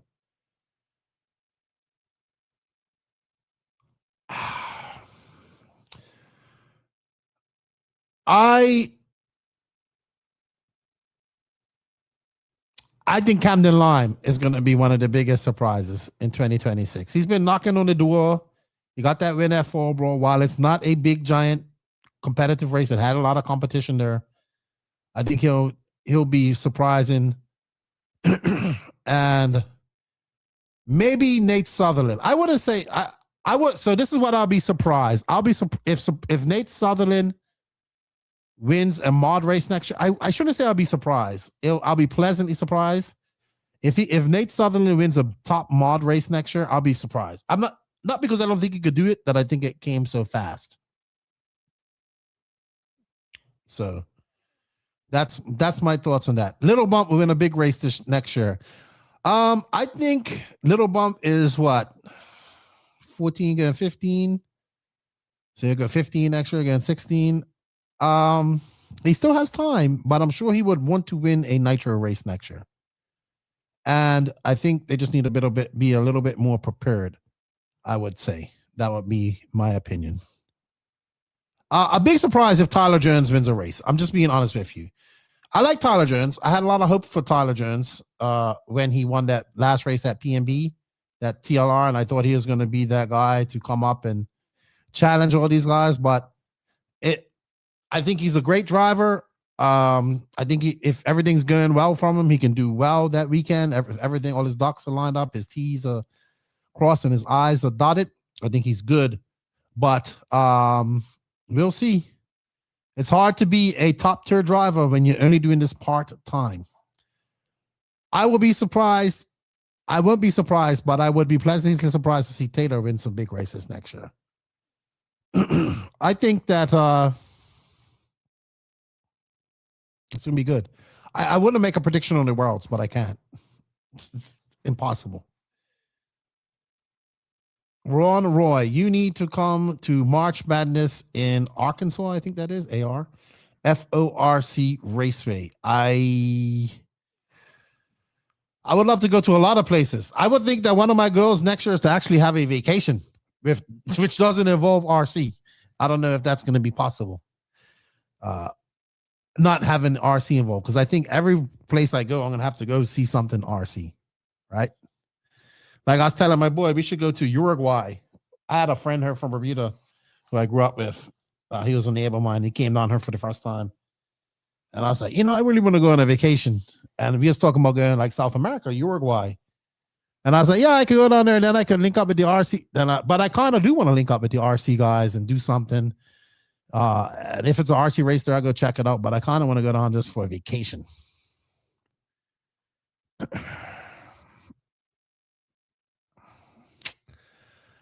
All right, we got some questions here. Can Cav win a big 8 scale using a Mayako? I don't know about win. He can do well. He's sure that he can do well. I don't think Cavallari needs to win anymore. He came second the other day in 10 scale, though. Who do you think is going to be the top 5 young talent going to be the next Dakota Fend or Mayfield? I think the only person that is even on the heels of Dakota Fend and Mayfield right now in America is Mason Fuller. I would say that Brandon Rose is next because he's one of the guys that's beat them. So they both know that they can beat them. Young racers after that, I would say, would have to be Fee Long. And I honestly, I would throw in a Camden Line, even though it's 18. It's a different age. Honestly, I don't know anybody else in the USA in Fee's age category that is as good as him, or in that 14 to 17-year-old age range that is good enough to chase down Degani and those guys. Oh, Jonah Wilson too. Jonah Wilson's 18. So I have to put him in there as well as one of the guys that I think can beat this. Watch Jonah Wilson. I forgot to mention him previously, but that's in the USA. That's what I think. I think that Dakota Fend, Mayfield will continue to do well until he doesn't. Fuller won 2 races this year. I'm predicting he should win some more. Maybe Royals can get in there and win some as well. Seth Van Dalen's also looking very good, but Seth Van Dalen is doing his part-time, so kind of takes him out. And there's lots of guys doing well, but Seth Van Dalen has not beat these guys. Fuller and Royals are the only one to beat these guys in Pro Nitro Buggy. So that's my thoughts. I thought, Kevin Caston says, Little Bump would be a perfect fit for Mayako, especially with JQ push for helping you with JQ knowledge and Little Bump skills. It'll be perfect. I know JQ really likes him and really wanted to get him on the team. But, yeah. Mike Fuller, you should be allowed 6 wins in intermediate at the Big 7, then forced to move to pro. You should have to win an intermediate to move to pro. I can live with that. I would say, well, in what time frame? Like a year, 2 years, 3 years? I think you should have a win in intermediate to move to pro, or multiple wins. Hunter King, what up, man? Ron Roy, love your content, man. I hope to get to meet you one day as well. And good luck with your race in March. I believe it's in Arkansas, right? TQ Chef, especially driving with a stick radio, must be talking about. Yeah, but lots of Euro guys drive a stick radios. But we shall see. We shall see. All right. So this week we do have a Nicola Moroni podcast coming out. That will drop on Friday, but it's going to be up for members and Patreons today or tomorrow. If you like what we're doing here, greatly appreciate if you guys go over there and become a YouTube member or a Patreon. It helps us out, helps me out a lot, to be honest. So I greatly appreciate it. I have links for both of them in the written description on the YouTubes. And you get to hear Nicola's pretty candid. You know, it was a good chat with him. I think it was interesting. We got we talk about his thoughts on spec tire, why he's against it. We talk on drivers and their value. We talk about competition with other tires. It's good. Hunter King, I used a stick radio for a little bit. It's not hard, just different. I used a stick radio. I mean, my first RC car had a stick radio, like a little cheap Tyco or whatever it was. So I couldn't use it now, not with my handicap. I would have to sit down. Jared, Tebow's boy looks to be fast down the road. Yep. I was talking to Tebow about that at AMS, and he likes to be in front of the camera. So maybe Nash, I think that's Nash is the one that races, will be that first. Well, I mean, we had Pavitas as well. He was generational. Maybe he'll be like the first world, like almost like American Marcus Carrot. Lefty, is the best strategy for silly season streakers to tell you directly where they are going in confidence and tell you not to share it? If you tell me not to share it, I don't share it, but I will share hints. So you guys have got to sleuth it out. I really get told that things are going to happen. I do, but it's not like what you think it is. It's actually turning out to be a quite interesting silly season. There might be one or two big moves, but not like, lots of little strategic moves. That's what's got me. So Nash is mini Teeves. Yeah, could possibly. Boomer Real Alignment's a guy I really think he's going to be a silent assassin for the world title, this 8 scale this year. I tell you what, if Line could get a couple of big race podiums or win, and when I mean big race, he's going to I think he's going to do the TNR race. That'd be a big race this year. Silver State, in Nitro Buggy, I'm talking. A DNC, PMB. If you could get one of these type of race podiums, even a win, yeah, he'd be super confident. The world is awesome. I can't wait. No chance you don't know what Fenn was testing. I don't know for sure. I can't say what for sure.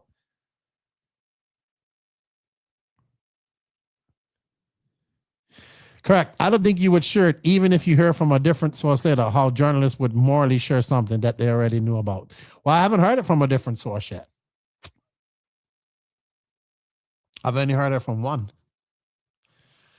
And I haven't even been given yes or no on it. So I don't share things unless I'm positive. But I'm pretty sure he was testing something. I like Jason's theory on electronics. I don't think it was chassis, but it could be tires. It could definitely be tires. The people who are at Triple Nickel know, and the people at Beachline would know, but nobody has messaged me and said anything.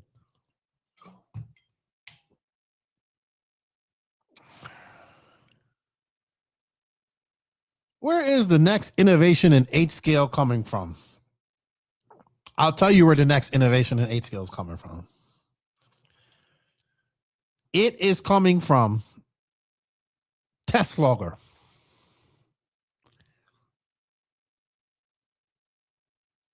And I did a podcast with him, gathering data from our cars. That's where it's coming from. That's the next innovation. If Fenn told you not to sell and then someone else told you, would you share? Possibly, but I haven't gotten an answer from Fenn. Just vague eye emojis like that. And just that he was down there running. But no idea what he was. But I have an idea. No, I don't like to spread false information unless I get a couple more confirmations. And confirmations, I want pictures.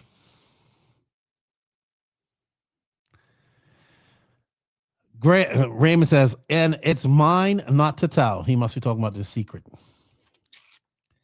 I have never, he says, what do you do with all the cease and desist letters you get? Are they framed? I have never received a cease and desist. JQ has.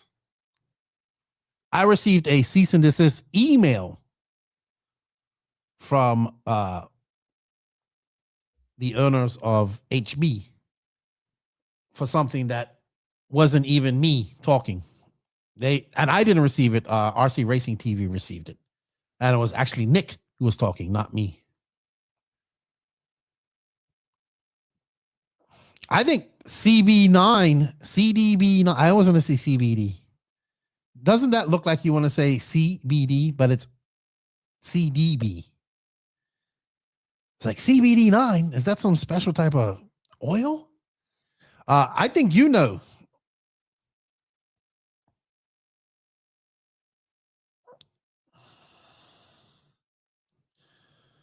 Jason Lean says, I'm 95% sure I'm right.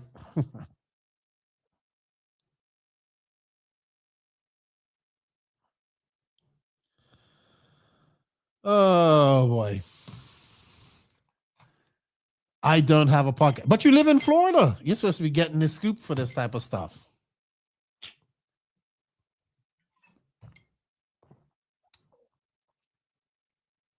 But what could Fenn be changing in this program? Electronics sounds good.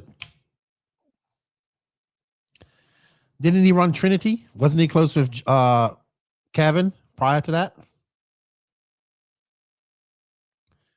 He was. I remember when they went to TLR. Sorry, when Trinity Horizon bought TLR. Sorry, bought Trinity. That all stopped. Or did he run Trinity? No, he ran something else for a while. I bet it was a shock system like a baffling system. No, I don't think it was that. Checkered past. Silly season used to be known months later when the magazines printed the announcements. Remembering learning Kinwald with Lucy after Associated. That was huge. I remember that too. That's right. Remember when you had to wait in the magazines for 3 months to find out who went where or heard from somebody's mother's, uncle's, brother's, sister's dog?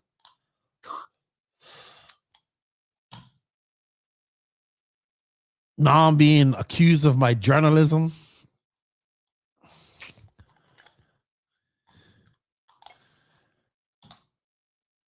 I'm sorry. I don't have all the answers. When I do have the answers, I'll give them to you.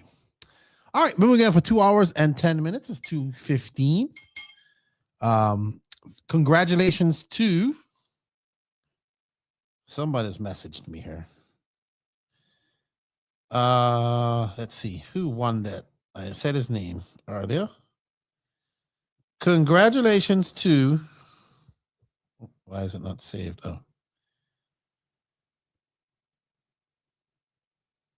Oh, where is it?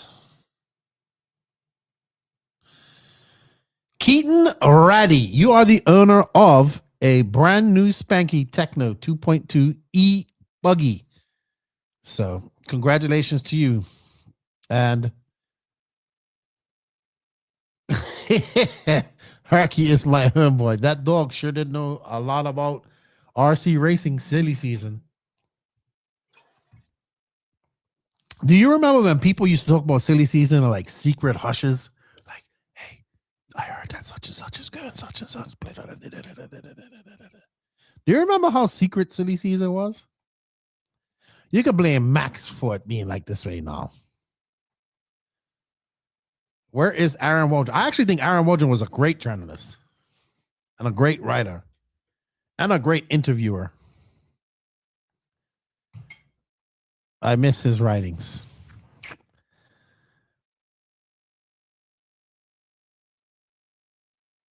But I do continue my silly season chat in the Patreon. And I get a little bit more in depth about what I hear there. So if you are on the Patreon and you're in our group chats, you will know that I'm busy talking in there. So there we go. Well, we have one relatively big move. Tyler Jones, WIRC. What is he going to? I have a feeling he's probably still going to do it part-time and whatnot. It's going to be a struggle. It's not going to be easy. It's going to be a very small team. Let's see if they participate in the big races and all that stuff, because that's where it takes, and then building a brand up. That brand has tried a few times before. It had some success. It's had some failures. It'll be interesting to see how it goes. Stephen Best is better. I like Stephen Best too, as well. I liked our chat. Maybe I need to have him on again and chat again. Check a pass. Yes, journalists using long-range telescoping lens to get photos of secret product testing. Yeah.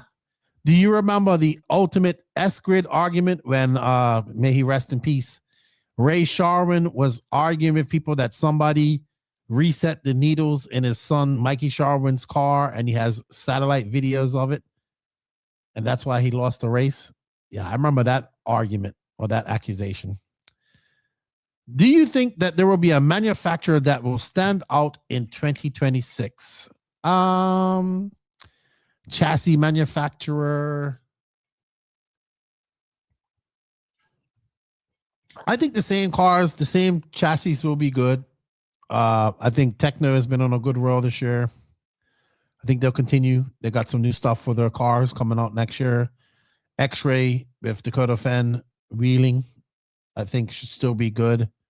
S-Works with Camden Lime and the Fullers are looking quite good. And if they get Tater, I think it'll be a great addition. In the USA, Associated, Brandon Rose I think Brandon Rose is doing great. I assume you'll see Spencer doing some more 8 scale next year, because it's not a 10 scale world year. So yeah. I don't know what brands like I know it's a long road. It takes a lot of work for brands like WIRC. Hong Nor is going to be something very interesting to watch. I think that might be a standout brand with the money that A-Man has behind it. That's going to be big.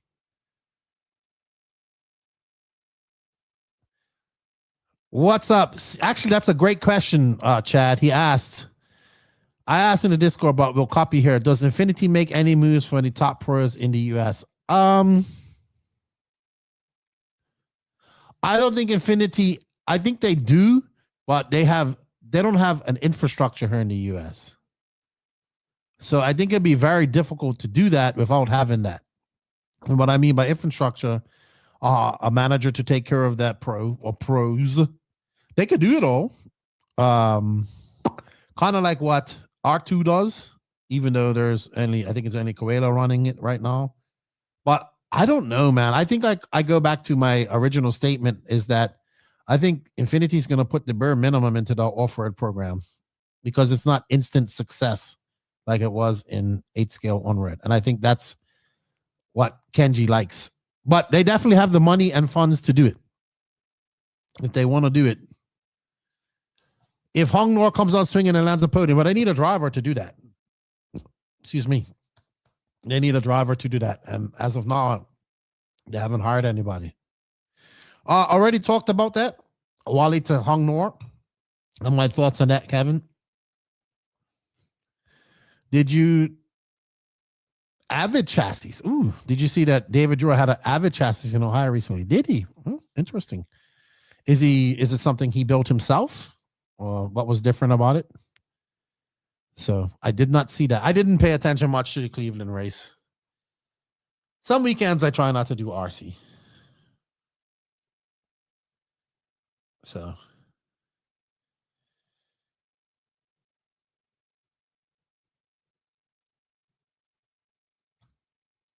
I think what we're going to see is a lot of tire brands going at each other next year, which is good.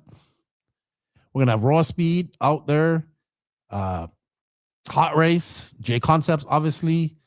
TZO is going to be going. ProMotion is making some strides. Will we see Matrix come on over? What about Dialed RC? Will they hire somebody to be in the fight?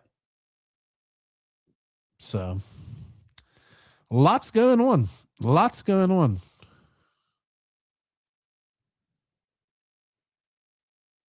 Skeletal chassis, 2-piece with adjustable weight shift. Really? And they're coming out with a tire. Okay. Wow. That is a lot of tires. Seems like there's a lot of tires now. How different are the compounds? I don't know. The only tire that I've driven has been a J Concepts tire in the last 2 years. I could not tell you. And it's been a Reflex on my E-Buggy, E-Truggy. But they're all going to have to come. I think the tire companies are putting a lot of money into the racing program. I think Hot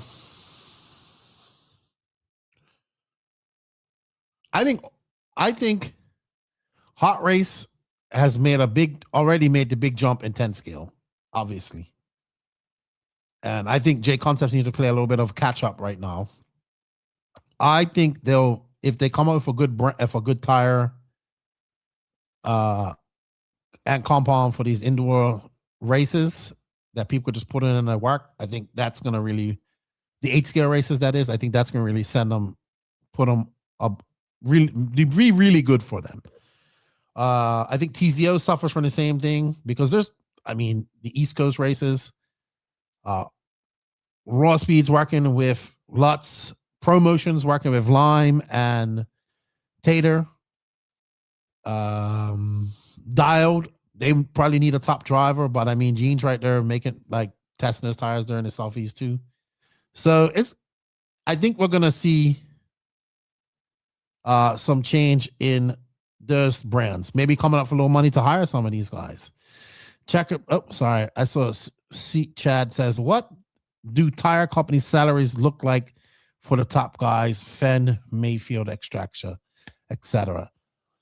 Excuse me.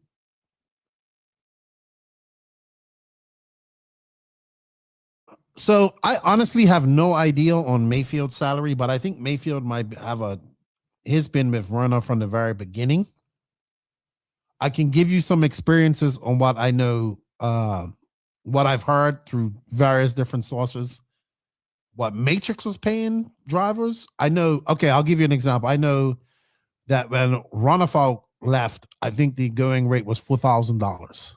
He was going to get $4,000 from Matrix a month, plus contingency and all that stuff. So that's quite a big chunk of change. And then I'm sure that there's in that deal, I'm sure each person's different, that they have something, obviously their contingency, then to do with travel, some help towards travel, whether it be housing, something like that. Each contract is different, but I don't think that that's like top echelon. I would think that maybe Mayfield might be making something close to that. I don't think Fenn's making that much, but I would say the top drivers are on that. I know I was told that that's what Ronafalk was making. So yeah, $4,000 a month. And I was told that's basically what drivers are trying to get. So I would say it's around that magic number. I would say that the top drivers, the Mayfields, the Fens, those type of guys are looking to get about $5,000 a month, $4,000 to $5,000 a month from their chassis.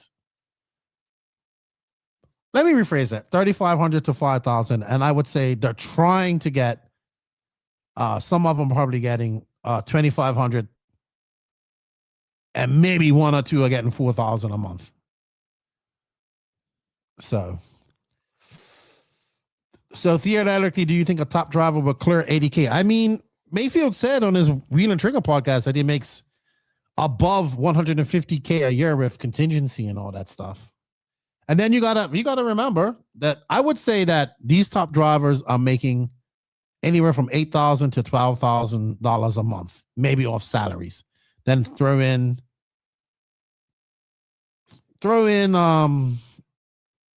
maybe they make $3,000 at, like, I don't know what the contingency is, but let's say a contingency for a race like DNC is,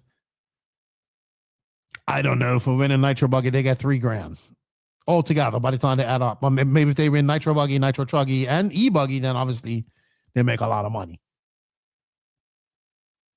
But that is a very, very small percentage of top RC drivers. Very. I would say that you could count them on one hand. Maybe one or two more than that are making that type of money.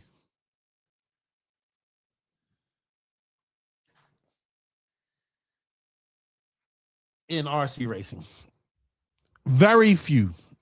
And then the rest are, I would say the rest are making anywhere from $1,500 to $5,000 a month from the rest, like the rest of the drivers. So, yeah, I don't think like Brandon Rose. I'm just using his. Okay. I don't think like, yeah, I'll use Brandon Rose. I don't think Brandon Rose is getting $5,000 a month from Associated and $3,500 from J Concepts. I don't think he's making anywhere near that. So I would just like to get the kids help traveling. Well, RC Amigos, I heard this from lots of fathers. And the only way you're ever going to get help travel is by actually going out there and traveling and doing good. Companies don't give out travel dollars. They give out product discounts. And then you have to go out and try to get results to get better things. Think about everybody else that's trying to get travel. Now, companies have a lot of different people with travel. So each company is different. For instance, Hot Race was who brought Juna Hotman to carpet championships.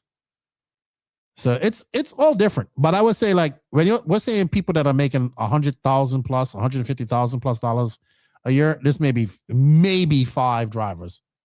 Maybe. So no, there is not millions of dollars in these guys' accounts like a lot of people believe. Unless they've been really good with money. But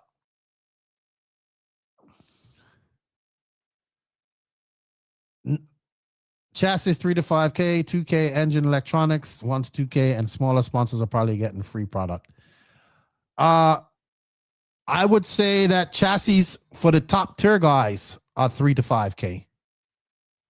I would say everybody else is around maybe 1,000 to 2,500.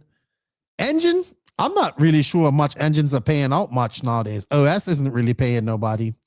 Reds pays a few guys. Ultimate obviously pays a few guys. A-Main pays a few guys, I would say.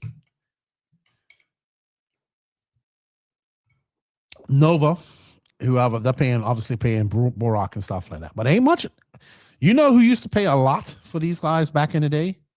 Was Maxima, the fuel and engine company. Remember when Rivkin, Cavallari, I think Robert, Jorn Newman, Mayfield, Cavallari, I think all those guys were sponsored by Maxima. And that guy was just a big fan of RC. And he, from what I was told, and Tebow was a part of them too. I heard they were making like $2,500 a month from the engine manufacturer. Plus, he paid a lot of their travel.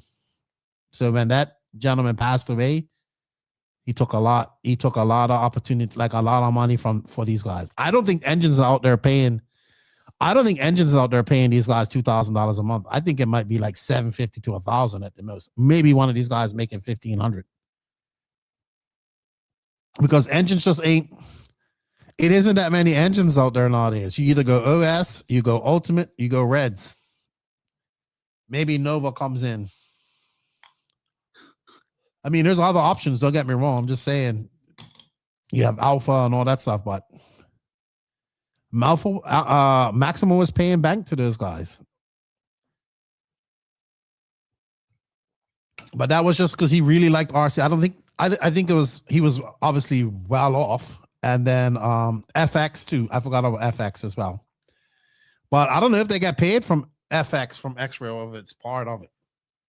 So yeah, I don't think we're seeing those big paychecks to OS anymore. The money is cool, but the travel experience is so much fun, especially when the whole fam is there. Yeah, but when you're doing this as a pro driver, you're not taking your family there. You're going on your own.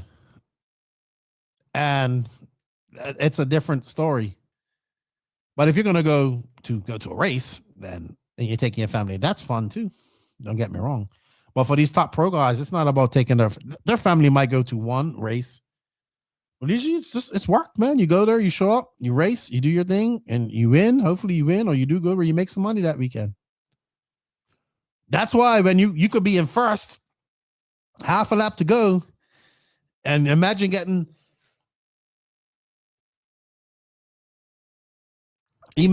taken out and losing that race by a back marker.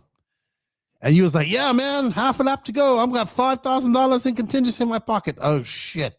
Now it's dropped down to 500. Yeah. I was thinking about that because we always say there's no risk in RC, right? There is no physical risk in RC because we're not physically out there where we can hurt ourselves. But the risk is financial for the top guys. So there's a financial risk for them, which means a lot. Like some of these guys might come to a race counting on that contingency to pay for the travel to get to that race. They might have made enough money to travel to that race. Imagine that. That's your job. You made enough money to pay for you to go to your job. That's just how it goes. This is the real life of the RC pro driver. There are a couple guys that make really good money. And even them, they have to go out and find money and find travel and do this type of stuff. And then there's the guys out there that are, that's why you see a lot of these drivers, these top drivers are usually young guys because they're probably able to still stay at home and make it work. There are a few exceptions where people are making, maybe they're not making what the top guys are making, but making enough to live. I would say Lutz is one of those guys. Lutz is making enough to support his family, and of course, he has his other businesses inside the industry that he works with. So I would say that's just part of it, right? But yeah, not everybody's out there making bank.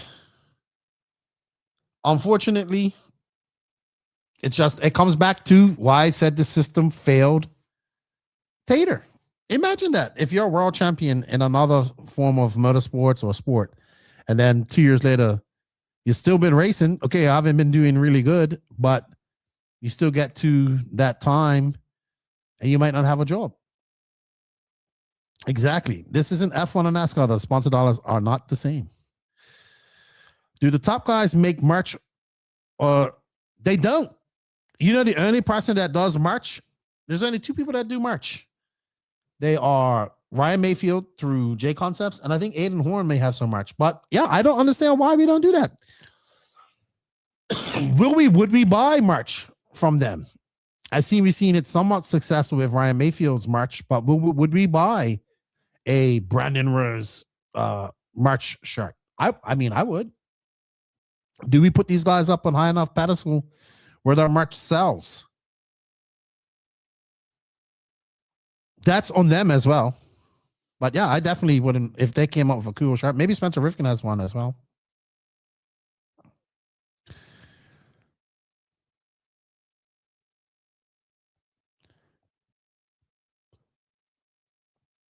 What about Brian Cross? Tebow has merch. JTP. I forgot about him. That's right. But not all these guys. You would think that, like, but see, would we buy it? Would we buy it? Would we buy their shirts enough to support them? Because I'm telling you, having shirts made and then having sit on shirts for a year on end is not easy. That's why we're going to print. We're going to what we're going to do here is we're going to open up a print shop and you order and then it gets printed and it's sent to you. Good. Maybe it's something they have to look into, but that's the initial investment, right? Then they have to ship that stuff out from home. Then they have to carry it to races with them that they're going on airplanes and stuff like that. So I think Robert does his in March too, 36 Mood. So there are some drivers out there on the hustle, but they should have been doing it years ago, right? I would agree with you there. Checker Pass, he says, let's be realistic. Runners behind, Bruno J Concepts are behind the Mayfield March. I feel like Mayfield is more or less on cruise control. Yeah, I agree. But it's still his name and his logo being used. So. And I would agree, RCM, because the margins are so low on March like that. Like if these guys are going to sell 1,000 shirts, which isn't a lot in the big scheme of things, but if you're going to sell 1,000 shirts, then okay, maybe. But when you're selling 1 or 2, 3 or 4 here,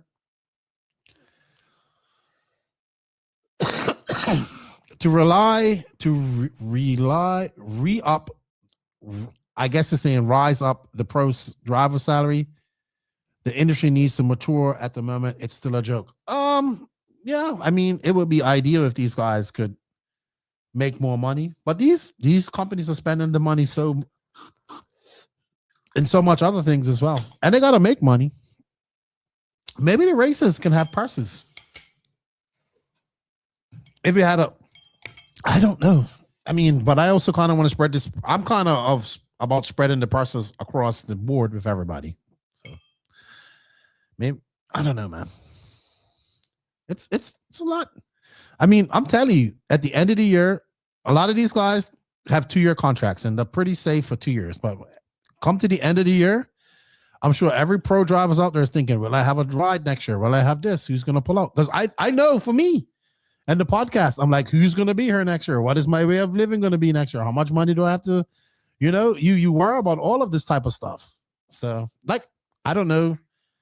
That's just one of the things dealing in a job and an industry like this where it's reliant on sponsors and reliant on all this type of stuff. So That's my thoughts on that. All right, it's 2:40 here. I think it would be cool, says Will Crow, if drivers had trading cards like athletes. You get a pack and you place an order with one of their sponsors. All that costs money. All of that costs money. And you have to make some money off it.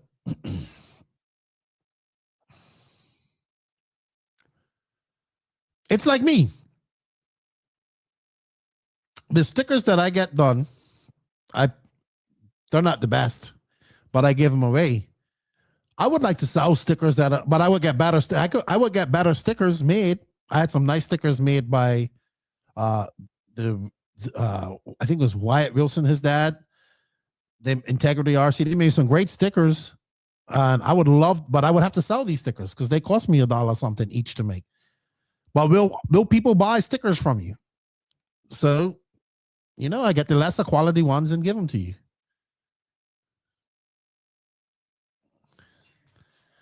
Oh, Checker Pass says they did, but they were RC trading cards. Cool. The manufacturers do sponsor a lot of races and a lot of tracks. And if you think J Concepts is a big company, you're blind and cannot see the industry how it is. The only solution was RCGP, and it was shut down by the community and the industry, not mature enough. Yeah, but that was also 6 years ago, Basement. Things have changed. And as much as we complain about the industry not ready for RCGP, we can complain about RCGP's attitude, because I was a part of it. RCGP likes to blame everybody else but themselves for it. Certain people in RCGP. But now that I've had a chance to step back and look at things, I say this all the time. RCGP was 15 years too early. 15 years too early. But what RCGP did do is help move things in a different direction, which is good. And I've talked to the owner of RCGP about this many times. And I was intricately involved in RCGP, so I would know. I need to get an NNRC hat from Ryan. Yeah, I don't even have an NNRC hat myself. This shirt is 4 years old. I didn't even have NNRC. I have one NNRC shirt. I haven't worn it yet. And Tracy Patterson gave it to me. It's an NNRC youth shirt. I haven't even got my own NNRC shirts in years. I just went to your site. I don't have nothing. Don't even go to my website, because that thing that's wasteful. I want to do a print shop here where you go to YouTube and then you could order them here, where you print to order. RCGP was also not mature enough, but at least they tried. They did, but it was too early for them. RCGP needed to happen 5 years from now. But RCGP started something that is going to make that we're at now. If it wasn't for RCGP pushing the envelope on certain things, we wouldn't be at where we're at now. So while RCGP may not have played the role that we all wanted it, that we thought it would, and we kind of wanted it to do, it still played a role. Eric Hosford, I am currently looking into that. The goal is to have it up and running in January. A print on demand. We'll use, I think it's called Print. Or whatever. Spring. Sorry, it's called Spring. We will use. Trevor Williams. I have been out of racing for about 6 years. It's amazing how much has changed in that short amount of time. The hobby seems like it's thriving, yet tracks are shutting down everywhere. It seems 10 scale clay tracks will soon be a thing of the past. Yeah, because it's just not sustainable. 10 scale clay tracks. I've talked about this quite a lot. The future is probably going to be semi-permanent carpet tracks, like what they do in the UK. Do you drive for Tekno, or are you on a discount? Are you talking to me, Ron Roy? If not, no. RC Amigo, send me your logos. I'll design you up some stuff for a t-shirt. Yeah, I just need to. So I need to get on Spring, put some time into it. I just want basic shirts. Basic shirts for people to get, and hats. And Eventually, I'll get some shirts printed to have probably in the trailer to sell. The issue is you have to buy like 300 of them. And I'll always do this. I'll never do this again. I'll never get them not in plastic. Always get them, pay that extra $1, get them put in plastic. I am not sponsored by Tekno. They do advertise on the podcast. I do drive a Tekno e-Truggy that was given to me by some friends. But yeah, I do not drive for Tekno. They have just been a long time sponsor of the podcast. Smack Track Close, and it was my home track and clay. So now I'll be racing on carpet first time ever. Years ago, I said I would never race carpet. Racing on carpet is better than no racing at all. And yes, Lance, I'm still talking. I use it for my t-shirts. Spring. Yeah, I'm going to look into that. What would really help would reduce the classes to 1 or 2 and done. At the moment, the whole industry is stretching too thin. But there's classes actually keeping those industries alive too. Those classes are what's keeping the industry alive. The Truggy class, the E-Truggy class, the E-Buggy class, the Sportsman class, the Intermediate class, the Pro class, the 40-plus class, the left arm gimp and overweight class, which is only me. They all keep the industry going. So that is what I have learned in my time.